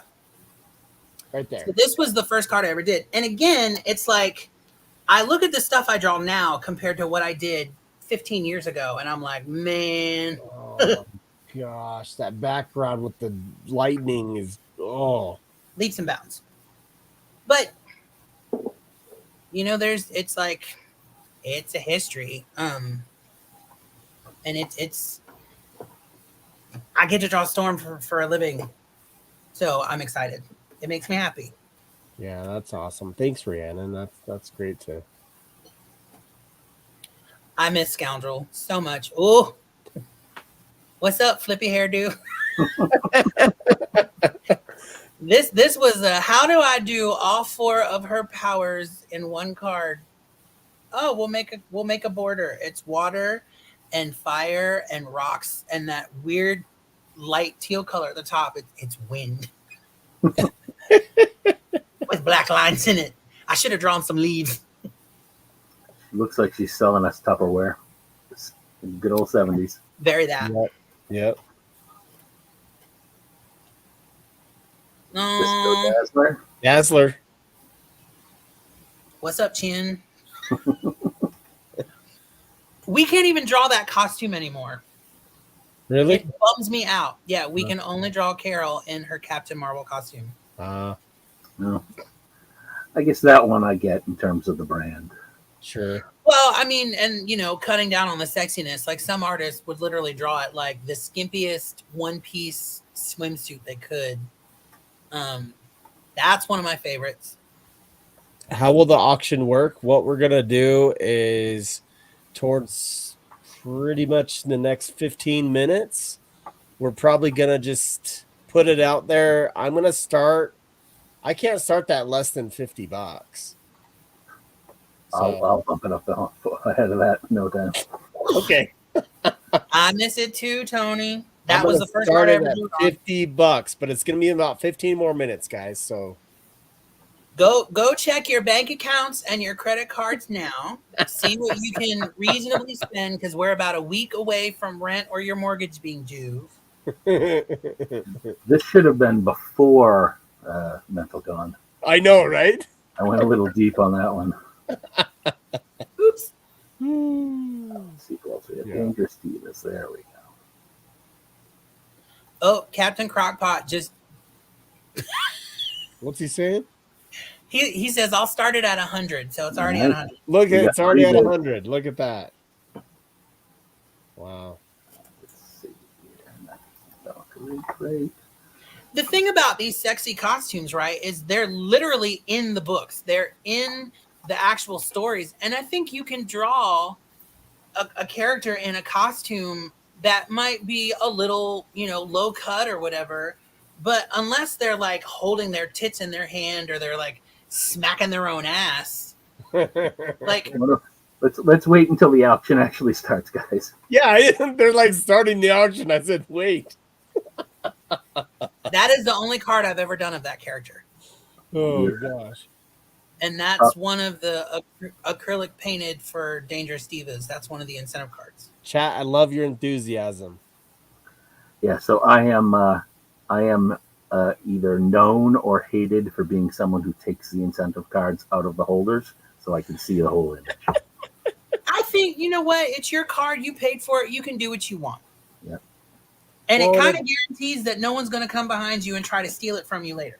It's funny because you've done a couple videos on it too recently. I've done a few taunting videos where I do ASMR and break the seal. The bad. You're like, okay, I'm gonna be bad. Here we go. It's gonna be opened. Oh gosh, Man, I really. So Robert was like, "Can you paint?" And I'm like, "Yes." And he goes, "Do you want to paint some incentives?" And I was like, "Yes." And then I saw how many I had to do, and I went, "Shit." So here's a really good example of characters we can't really draw anymore. So this was a sketchbook I did years and years and years ago. These are both APs. This is a sketchbook that you put together. Yeah. So years ago, years and years, we're talking 11 years now. Jesus. I did 2 Kickstarter campaigns. This was the first one I did, and I did a hardcover, and then it was so overfunded, I just made other books. So there's sketch card art in this one.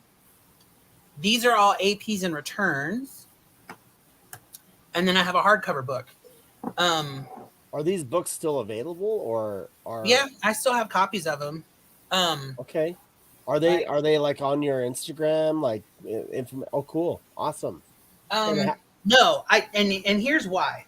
Okay. So they're available if people ask for them, but I don't advertise them. Okay. Because the second Kickstarter that I did with Axebone. Oh. Have you heard this story? I have. This Kickstarter project is cursed, but we're so freaking stubborn. Like, literally the week after the Jam project was funded, his wife had a seizure and blacked out. Yeah, that's, and then she actually developed a seizure disorder that kept her in and out of the hospital for 3 years. And she has unfortunately passed away. At one point, I actually moved in with Axebone temporarily to help take care of her so he could go back to work because he was missing so much work. They were like, if you don't come into work, we're going to fire you. Wow. Now, after things settled down and he finally got all the art to me, this was 2014 or 15, my life took a nosedive. And there was just a metric ass ton of stuff, which we won't go into. Yeah. A lot of family stuff, a lot of deaths in a relationship that ended, and then I moved. So we finally get someone who can format these books. All the artwork is done. The artwork has been done for at least 5 years. Same story that I heard on MCCW podcast. Yes, this I talked about it. So then the guy who was going to format our books, we were like, all right, Pete, you ready? And he's like, yes. And then literally the next day, his mother died from COVID. And then the week after that, his dad slipped into dementia and he's now taking care of his dad full time. He was going to get married and had to postpone his wedding so he could take care of his dad. And he's still doing that. So it's like, can we, are we ever going to, can we? So it's like, I don't advertise the Kickstarter stuff, and I haven't done another Kickstarter project, and I won't until that book gets done and sent out because I don't feel it's right for me to crowdfund when there's something hanging over it. Yeah. And as long as it's been, it's like we're going to do it. Well, those that are watching this stream, just reach out to her on Instagram. Just message her privately. I have her information on the notes below. And so Armando DO6237, he asked how he got one. That's how you get it. Just go ahead and DM her. So yeah, just shoot me a message. I have those 2 books. I have plenty of copies, and I even have a hardcover, which I don't have right next to me. But now I want to say first off, this is Axebone because of the flow. Sorry. Because of the boobs. Boobs. This is just straight up again. Boobs. Boobs. Not just boobs. Boobs. Yeah. So that would be denied, right? Because that would be denied. Okay. All right. It would only be denied because of her boobs. They might let the side, like the side pair of midriff on the side sketch. Ooh, wow. This, I don't know if I have the book on me. I don't think I do. That picture was an homage to an old Boris painting. I wonder if it's in this book. I think it says After Boris on the front. Does it say that? Of course, my bar is hiding it. Oh, yeah. Yeah, so my dad really loved Boris and Frank Frazetta, and he had Frank and Boris art books. And so I grew up looking at their artwork. And I wanted to kind of do like a little homage to that. So yeah, I don't remember if it says Angel or something, like the title of it. I'll see if I can Google it real quick on my phone. Okay. Or no, not on the front, maybe on the back. I know I said After Boris on there somewhere. Hold on. It was probably on the back because a lot of people do that on the back is they give homage to whoever they're trying to do that to. So yeah. He's one of my non-comic art heroes. Yeah, here it is, right here. The tree one is what Dre's asking. The tree one? So yeah, here's the original. Hold on real quick. Boom. Oh, yeah. Oh, wow. Yeah. So that's the original you were doing after, right? Yeah, this is the homage piece. That's Okay. the original Boris painting, and it's titled Angel. Ah, okay. Yeah, I knew it was Angel something. That's cool. The tree one. What tree one? What are we talking about? Well, that's what I'm trying to find out what he was talking about, but we were Are we on talking about the little Groot in the background behind me? I don't. He's gonna have that. That's the one. He said this is the one. The tree. Oh one. yeah, because it's got the trees and Oh, the trees. Yeah. Okay. and then it's like the Northern Lights, and she's like just starting to transform. Speaking of Tatas, the X-Men Metal 2021 Domino Palladium. Oh yeah. I was surprised about that. I don't know if you've seen that, Rhiannon, I haven't. but I'm gonna have to. I'll send you a picture, DM you later. But there's definitely cleavage, big time, on this Domino card. And and it's got guns all around her. How that went past, I don't know how it did, but yeah. I always feel like there's slightly different rules for the sketch artists than the printed art. Oh, yeah. That's true. That's possibly true. Yeah. Oh, wow. I don't even remember doing that card. Man. That's the last one for Divas. You don't even remember doing that? I don't. I mean, I can look at it. I can tell it's mine. That horse in the background is amazing. So when I was a kid, do I have it? I think you want to see something funny? All right, I'm gonna slide over here real quick. I'll be right back. Okay. I have some really horrible artwork. Like we're talking like grade school artwork, and I know I have. He's ripping juice. Specifically mentioned Edward Burrow set. This is hilarious. If I can find it, I think it's in here. It should be in here.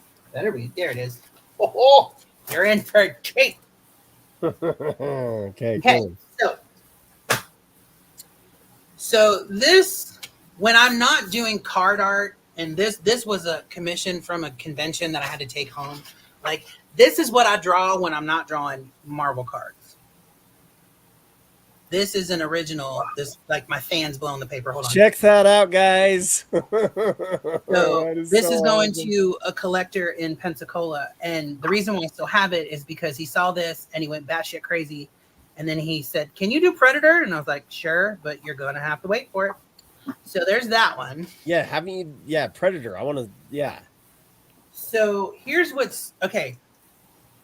I talked about this particular piece of art. And I think I showed it on the NCCW podcast. So I talked to Bill Vazzosi about drawing the same Mark Silvestri Fall of the Mutants cover over and over and over. And I would always draw Rogue and Dazzler. So I actually have one of the Dazzlers. I think I was 11 when I drew this. And it's so bad. Like, how long is that freaking thigh? Like, hey Dazzler, what's up? With your tiny Rob Liefeld feet, right?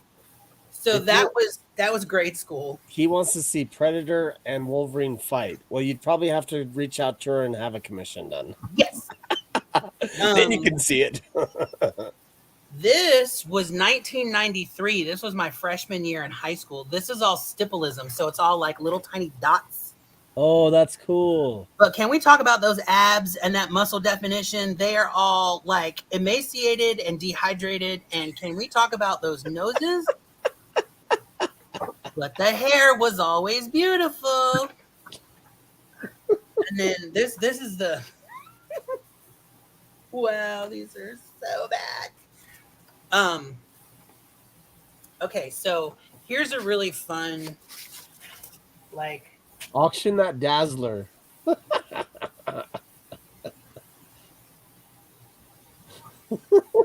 For myself, maybe.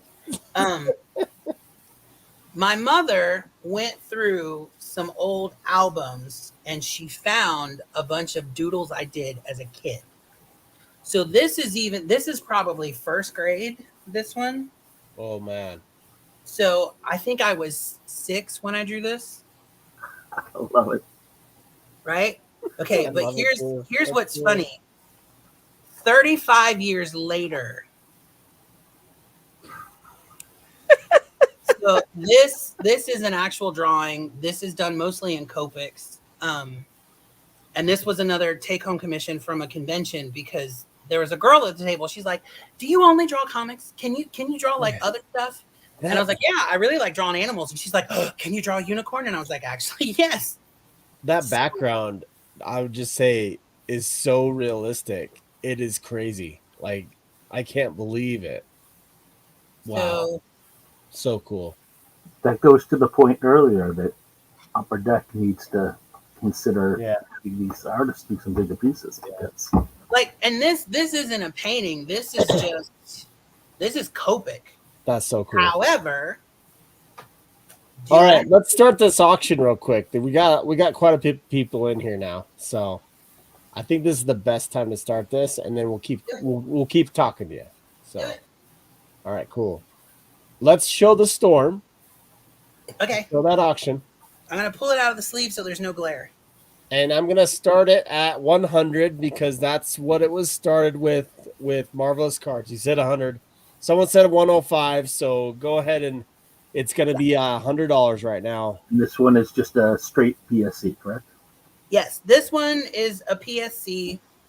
It's a cool has PSA. My website on my social media. And then there's like pictures of APs and sketch cards I did.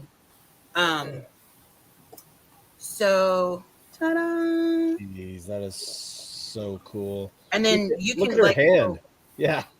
If I get really close up, you can see like, especially on her shoulder, like that's color pencil, and there's like highlights in color pencil. And she's got some of that 80s blue frost shadow on. What? But yeah. So cool. Yeah. Okay, cool. All right. So auction started at 100. $100. I think someone said 105 earlier. Someone did. So when they come back, I just wanted to make it fair for everybody. So. Oh. Someone said one. Oh, Matt said one. Oh, he wants bookends. Oh gosh. That is hilarious. Was that it on the sketch cards there, Matt? Oh no. Let's see. Present. Oh, nice. Let's show some newer stuff that you got maybe last year. Sure. I'll show one more old one just because it's another jam. Okay. Yeah, that's fine. Oh my God, that's a jam with Cabby. Yep. Chris Bradbury. And this was Spider-Man Archives. Here's what's funny about this. Chris actually got stock where the UV coating was put on the wrong side. So this is an example of how we really tried to make that slick stock work, and it was horrible because it was like drawing on plexiglass. So the markers just pulled on the surface. They did not at all blend. Now, what's funny about that is a couple years after this, when Cryptozoic first started, they did a Tarzan set. And their Tarzan set was their stock that I drew on was like that. So I talked about this last night at MentalCon. So I ended up making it look like watercolor, where the texture from how the markers didn't blend lended itself well to animals. So these cards are also on really slick stock. I'm like zoomed in real close. This is also a page in the sketchbook. But like, I was like, I did all these animals because the texture with the way it wouldn't blend, like it actually really worked out. Like this chimpanzee is one of my favorites, but that Cabby jam, that was also the first jam Cabby and I did. I think we ended up doing like 2 or 3 on that set. Jeez. But yeah.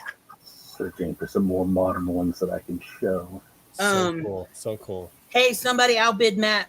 He already got one last night. Don't let him get the other one. I'm fine to be outbid. Oh gosh, yeah. I would love it for you to be. Yeah, so this was the one from last night, and it's on the middle. I drew it upside down because I'm a dork. But yeah, that's the one he got last night. And then this is the one we're auctioning tonight. Dun, dun, dun. Titties. Titties. Titties.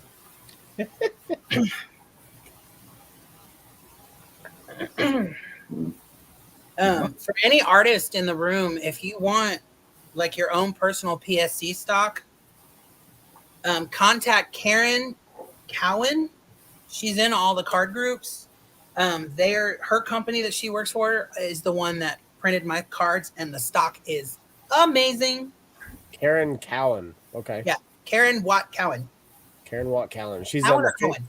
She's in the both Facebook groups, the MCCW and the Marvel Cards. I believe she is. I know she's in the Sketch Card Fanatics too. Okay. Her profile picture on Facebook is a side shot, and she's got a Hawaiian flower in her hair, a purple Hawaiian flower, and she's got long black hair. She's actually from Hawaii. Okay. When I went to Honolulu for this convention, she actually messaged me, and she's like, "Oh, go here. Good, this is my hometown. Go here." Like, she was really cool, or she is really cool. Now, what's the date on these? So that's interesting. These are 16. I have one from 17. Marvel masterpieces. A couple year masterpieces. Yeah, these are the Just Go masterpieces. These are all the homages to Joe's work. Did not know you were on the masterpiece Joe's Jusco.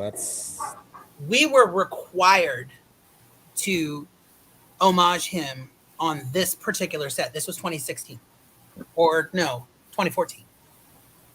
Yeah, it ended up coming out in 16. So Dre just said that they did the MentalCon cards too. Yeah, they did that stock. They did my stock. Nice. Okay. They did the MCCW blanks. They're awesome. That card stock is amazing. That's so cool. That was White Queen, but I had to like zoom in. I still snuck in a little teeny tiny titty line if you look under her arm. I see it. And then that was originally Scarlet Witch. I was like, who am I going to draw? Because I was only doing females. This was around the time that I was just like, man, I need to get through this project because I need this check, but I just want to crawl under a hole. I'm trying to remember who that one was. Who was that? That one. Someone they're propped in close. It's kind of hard to tell sometimes, but I know they're all on the back. He wants to see everybody fighting Wolverine. I would love to see Wolverine fighting a Tyrannosaurus Rex like Devil Dino. Okay, so listen. I've drawn. Look at that. Look at that. It's a Tyrannosaurus in the background. Oh my gosh, that's so cool. It's one of the Mars Attacks that's cards. From the Mars Attacks. Okay, cool. Yeah. Look, and I do zombies. Rar. Zombie. Nice. Yeah. Wow. I'll draw whatever. Enchantress, yes. Yeah, I actually have one of your cards from, it was the throwback, the Walking Dead comic series.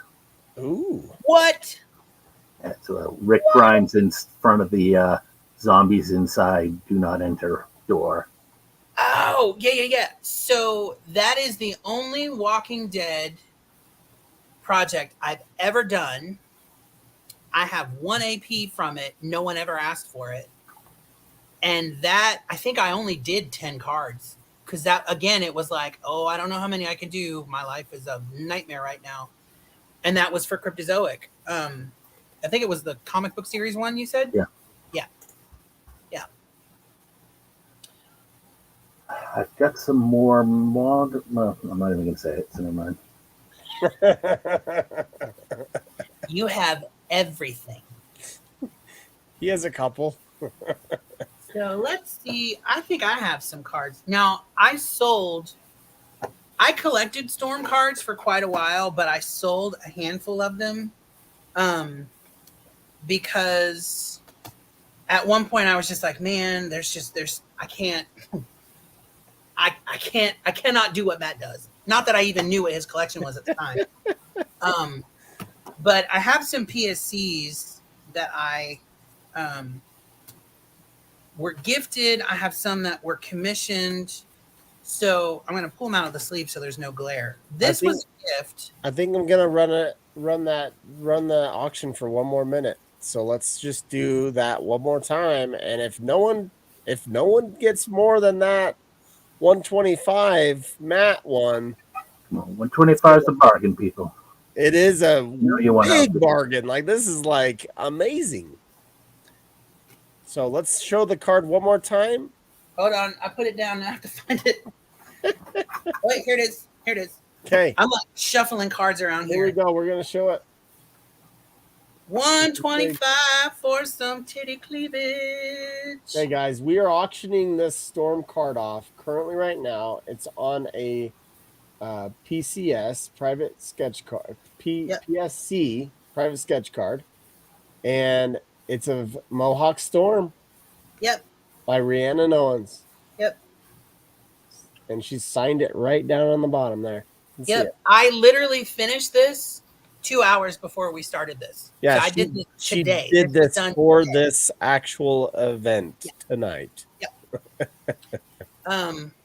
So it's Copic markers, obviously, a bunch of different colored pencils, and then there's some like the lightning streaks are white gel pen. The little studs on her bracelet and her choker are white gel pen. Oh my gosh. There's some white gel pen like hair strands. Yeah. Okay, 10 seconds. Here we go. Matt, you're totally getting that. It's gonna be awesome. Unless someone snipes you in like the last 2 seconds. I think he's more excited now because he gets two storms for the price for what he's getting. For the price of two. Yeah, because this is the other one he got last night. Yeah, so it's like that's so cool. Congratulations, Matt. You got it. Matt's the winner. And now I can ship these both to you together. Beautiful. Save on shipping. I'm just going to share one more card. It is an older one, but I like this one because this is a type of puzzle you rarely see. So let's see here. We already did the Cyclops, guys. Did we do Cyclops? Oh, I didn't run it, have I? No, you haven't. Let's run that too. Sorry. Totally spaced it. Silly. All right, let's run that. We have 16 entries. Let's do it one last time. Hashtag Cyclops, guys. You can show the Cyclops card one last time as well. Hashtag Cyclops. Where did I put it? Go. There's so many cards. There's so many things on my desk right now. Hold on. There you are. We got 16 entries. We can get 4 more at least. We got 26 people in here. No glare. Cyclops, guys.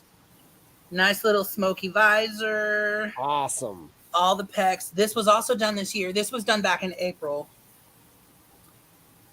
Did you get in that? Hashtag Cyclops? I figure I'm going to sit this one out for the giveaway. You got to get in. Here's what's cool about this. I almost never draw guys. Like, very rarely, if ever. So this is like, this doesn't happen. Hey, and I got my guy. Thank you so much, Rhiannon. Yeah. Did I do an X23 for you too? No, you did an X23 for Jake, and it matches that. Yes. Yeah. That's actually in the other room because he commissioned me to do the Crow. Oh yeah.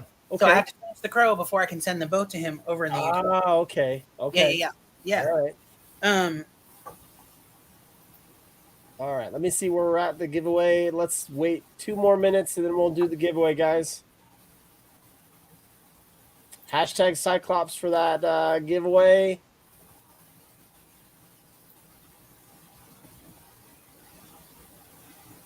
All right. Awesome.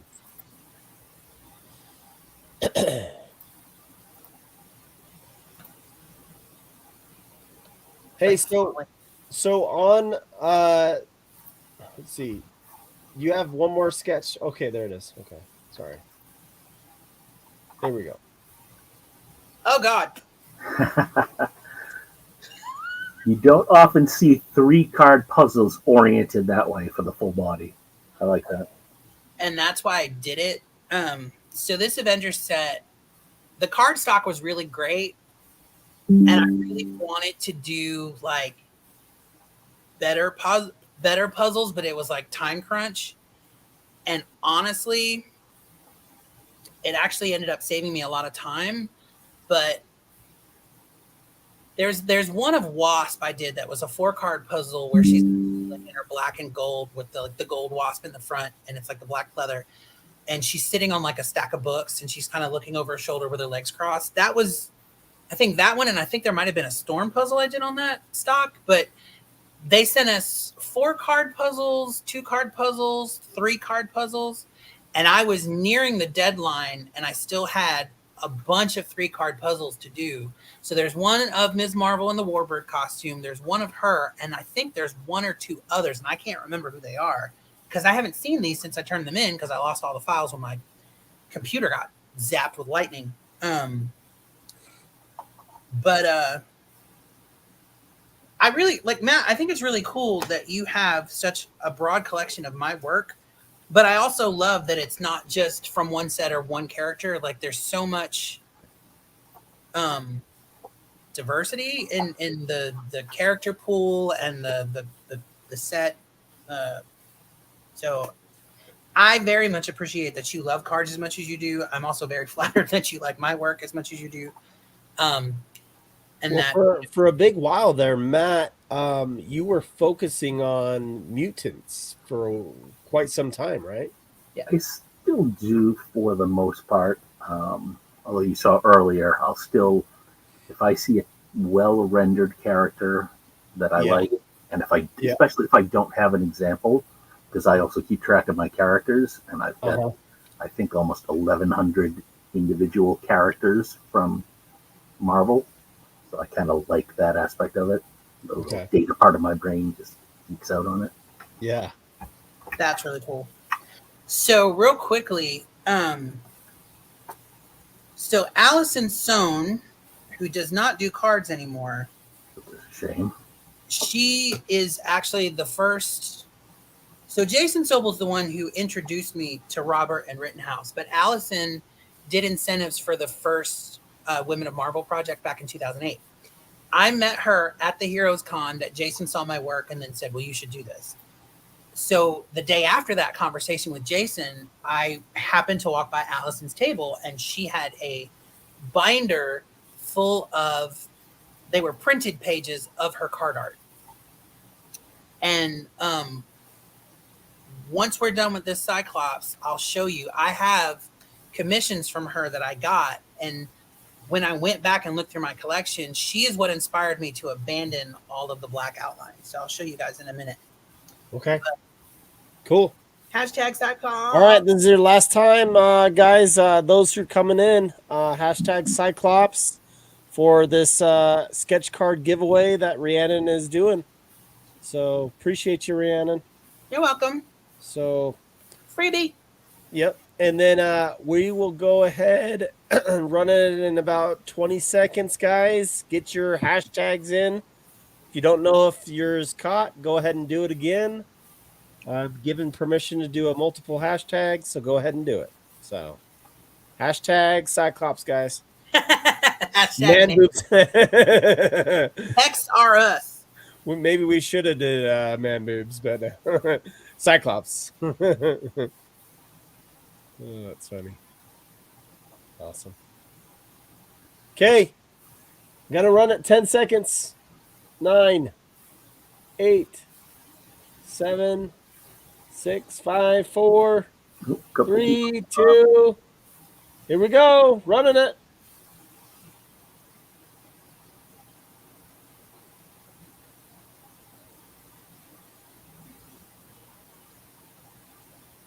Relics. Relics. Congratulations, Relics. Congratulations. Awesome. So cool. I think he actually did a couple auctions for the MentalCon. Yeah, I think Today, won a few so that's things as I cool. recall. Good job, buddy. Sweet. So just make sure I get an address. Go ahead and DM Rhiannon on Instagram. I have her information on this video. If you just scroll below the notes there, and that's where she's at. So check her out. And there we go. Yep, she's showing it right there. Rhiannon Drew. That's it. Cool. Awesome. And then just a little treat for Rhiannon. So I only have one Allison Sohn from Women of Marvel, but I Okay. suspect you'll appreciate it. Yes. Yes. Her not doing sketches anymore is a crime. Yeah, she really kind of got fed up with them at a certain point, which I don't blame her because things really changed. And then with Rittenhouse losing the Marvel license, so here's what's cool about Allison. Allison and I are friends. And by proxy, I've gotten to hang out with Adam a couple times because I've gone to Atlanta for Dragon Con and we've gotten together for dinner. If you ever get a chance to at least go to one of Adam's panel, I highly suggest it because Adam is freaking hilarious. And the thing I respect most about him as an artist is he doesn't take himself so seriously that he like thinks that, I'm Adam Hughes. I can do whatever. He's very humble about his work. He's very self-critical and he tells amazing stories. So if you guys ever get a chance to at least shake his hand at a con, please do it. So I have 1, 2, 3, 4, 5, 6, 7. I have 8 Allison Sohn PSCs that I commissioned years and years ago. Nice. Now I commissioned these probably over 2 or 3 years. I would do like 2 or 3 at a time. So I have the very first one, of course, Mohawk Storm. And see, Allison used an actual ink, like a white ink, and she would brush it. So she's who inspired me to do like the gel pen and then like smudge it with the finger or whatever, because I didn't know what kind of ink she was using. She told me later, and I just was already using colored pencils by then. But you can see that she doesn't outline everything. Like there's some black lines all the way up in her hair, and then of course around the the Phoenix emblem. But she had a very kind of like watercolory style, and I really liked that about her work. So I commissioned her to do a bunch of just the X girls, but all all classic costumes. So I have 8. So there's Kitty here, Kitty Amakid, and then I have Rogue in the Outback costume. I have Old School Emma, British Betsy, and then I have Polaris. So are these all available for sale if they DM you, or these are your personal?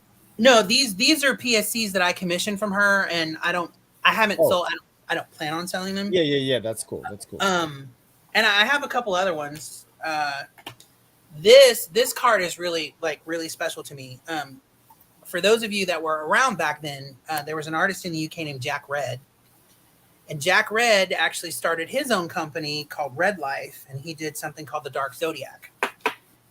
Jack Red was the first company in the UK that I did artwork for, and his was the first company that printed base card art for me outside of the US.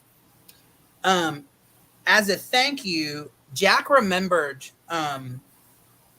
my first, the story of the first comic I got, and he did an homage to the Storm panel from X-Men 224, which was inside. It was literally the first page splash. So Jack sent this to me as a thank you because he also did a little sketch card magazine that was the size of a sketch card. And he interviewed me. He interviewed me for it, and I think I have it right here. He also drew me as a Jedi and put me on the cover. That's awesome. Oh my gosh. And I'm going to take it out of the sleeve. He sent me the original. So this is an original piece of art by Jack Red. where he drew my portrait as a Jedi. And he made the lightsaber purple because he knows purple is my favorite color. So these were both gifts from him that I will probably keep until the day I die. That is so cool, Rhiannon. Um, So we not only have a sketch card artist with all this talent, she is a collector as well. yeah. And then I have some gifts, some axe bone storms. Talk about boobs, shelf titties. Yeah. And Wild Billy Simasiris, who is a very long time collector that I met from Scoundrel Days. Billy commissioned Axebone to do this for me for Christmas one year. I commissioned Axebone for this one year. So I have some stuff. And then I have, where is it? I just had it out. Hello. And just let everybody know, I put up Rhiannon's Instagram link, so you can actually just click on the link now.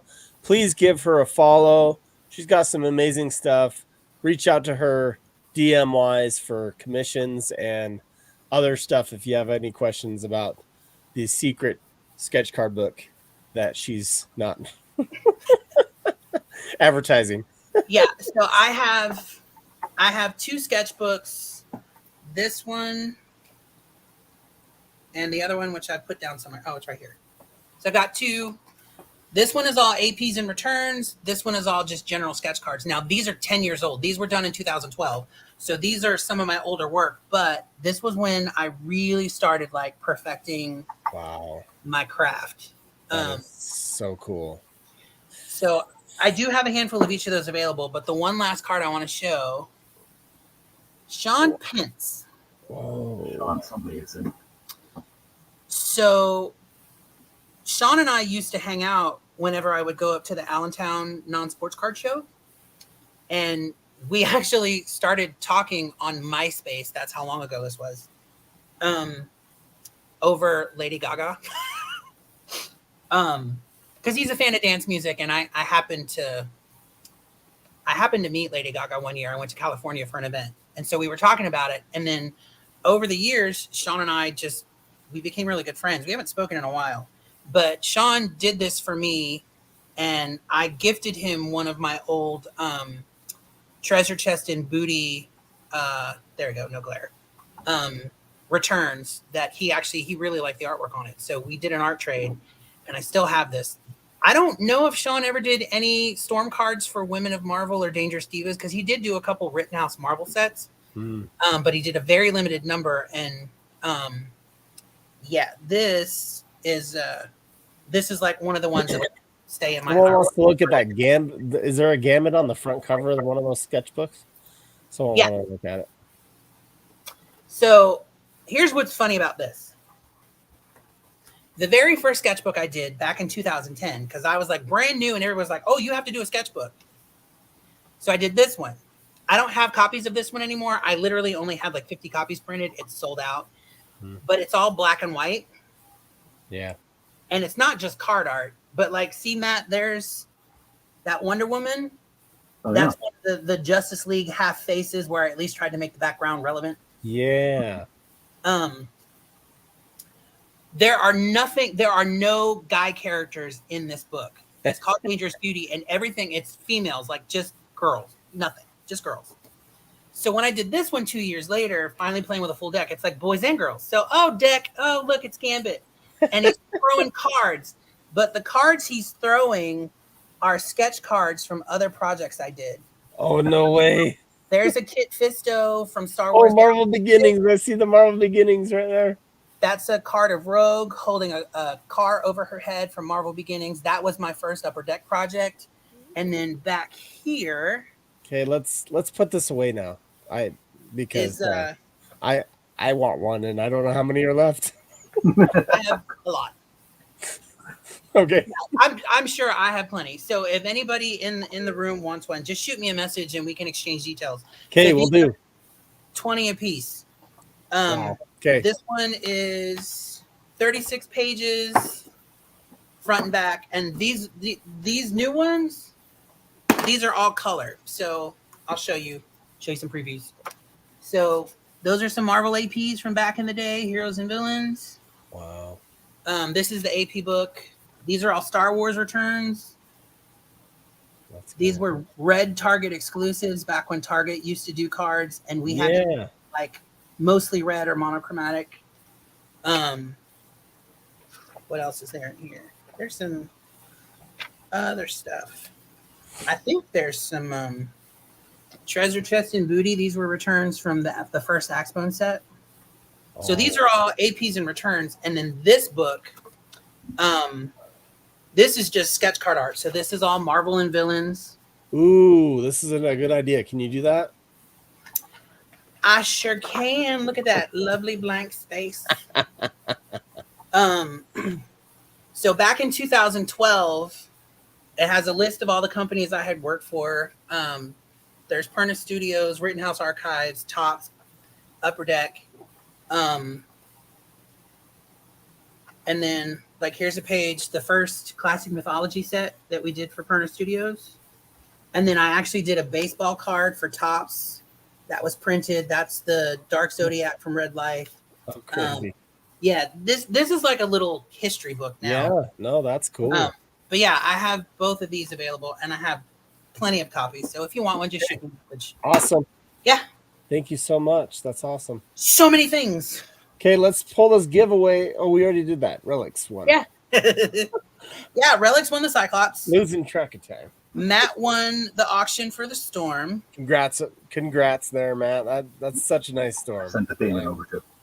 And then, so if anybody wants to talk about like actual like commissions, okay, yeah, tell them where to go. You can message me on Instagram or on my Facebook page, Rhiannon Owens Art, or you can just message me Rhiannon Owens. I'll have to do the filtered messages if we're not friends. I have all the APs, but I'm one of those people that sends their cards in for approval. So if you want an AP from me, there's a wait time because I send them in for approval. Yes. Sorry, not sorry. I don't want to lose my job. However, if you don't want to wait for approval, I can do PSCs. These were also done when I did that Cyclops. These were the MCCW stock. Yeah. So I don't have any more of the MCCW stock, but these are the same quality cards of same one that I have here, guys. Yeah. MCCW card stock. Yeah. So it's the same quality card stock as my PSCs. So if you want a PSC, they're $75. Yep. And they can look like this. So awesome. And I'll do whoever. It doesn't have to be Marvel. It doesn't have to be a girl. I mean, I can do DC, Star Wars, whatever. So thank you so much, Rhiannon. Thank you for having me, and thanks everybody for joining in and participating. And Dre, you're hilarious. Yeah, appreciate everybody in the chat. I'm sorry we didn't get to every single comment. Matt, I am so amazed at the collection you have of Rhiannon. It's so cool. And it keeps growing, obviously. He got 2 cards today. So and we got some APs on the way. So awesome. I appreciate what you do, Matt. Please let everybody know where to find you too as well. Awesome. So I'm on Instagram, OCD Marvel Sketch Cards, and you can find my YouTube channel from there. That's right. And I just appreciate everybody, and thanks a lot, Rhiannon, for your time tonight. Thanks for having me. Don't forget to like and subscribe. Like and subscribe, and reach out to Rhiannon if you want to do a commission or anything that you have questions on. So appreciate you guys. You guys have a good night. Bye, everybody. Thanks, everyone.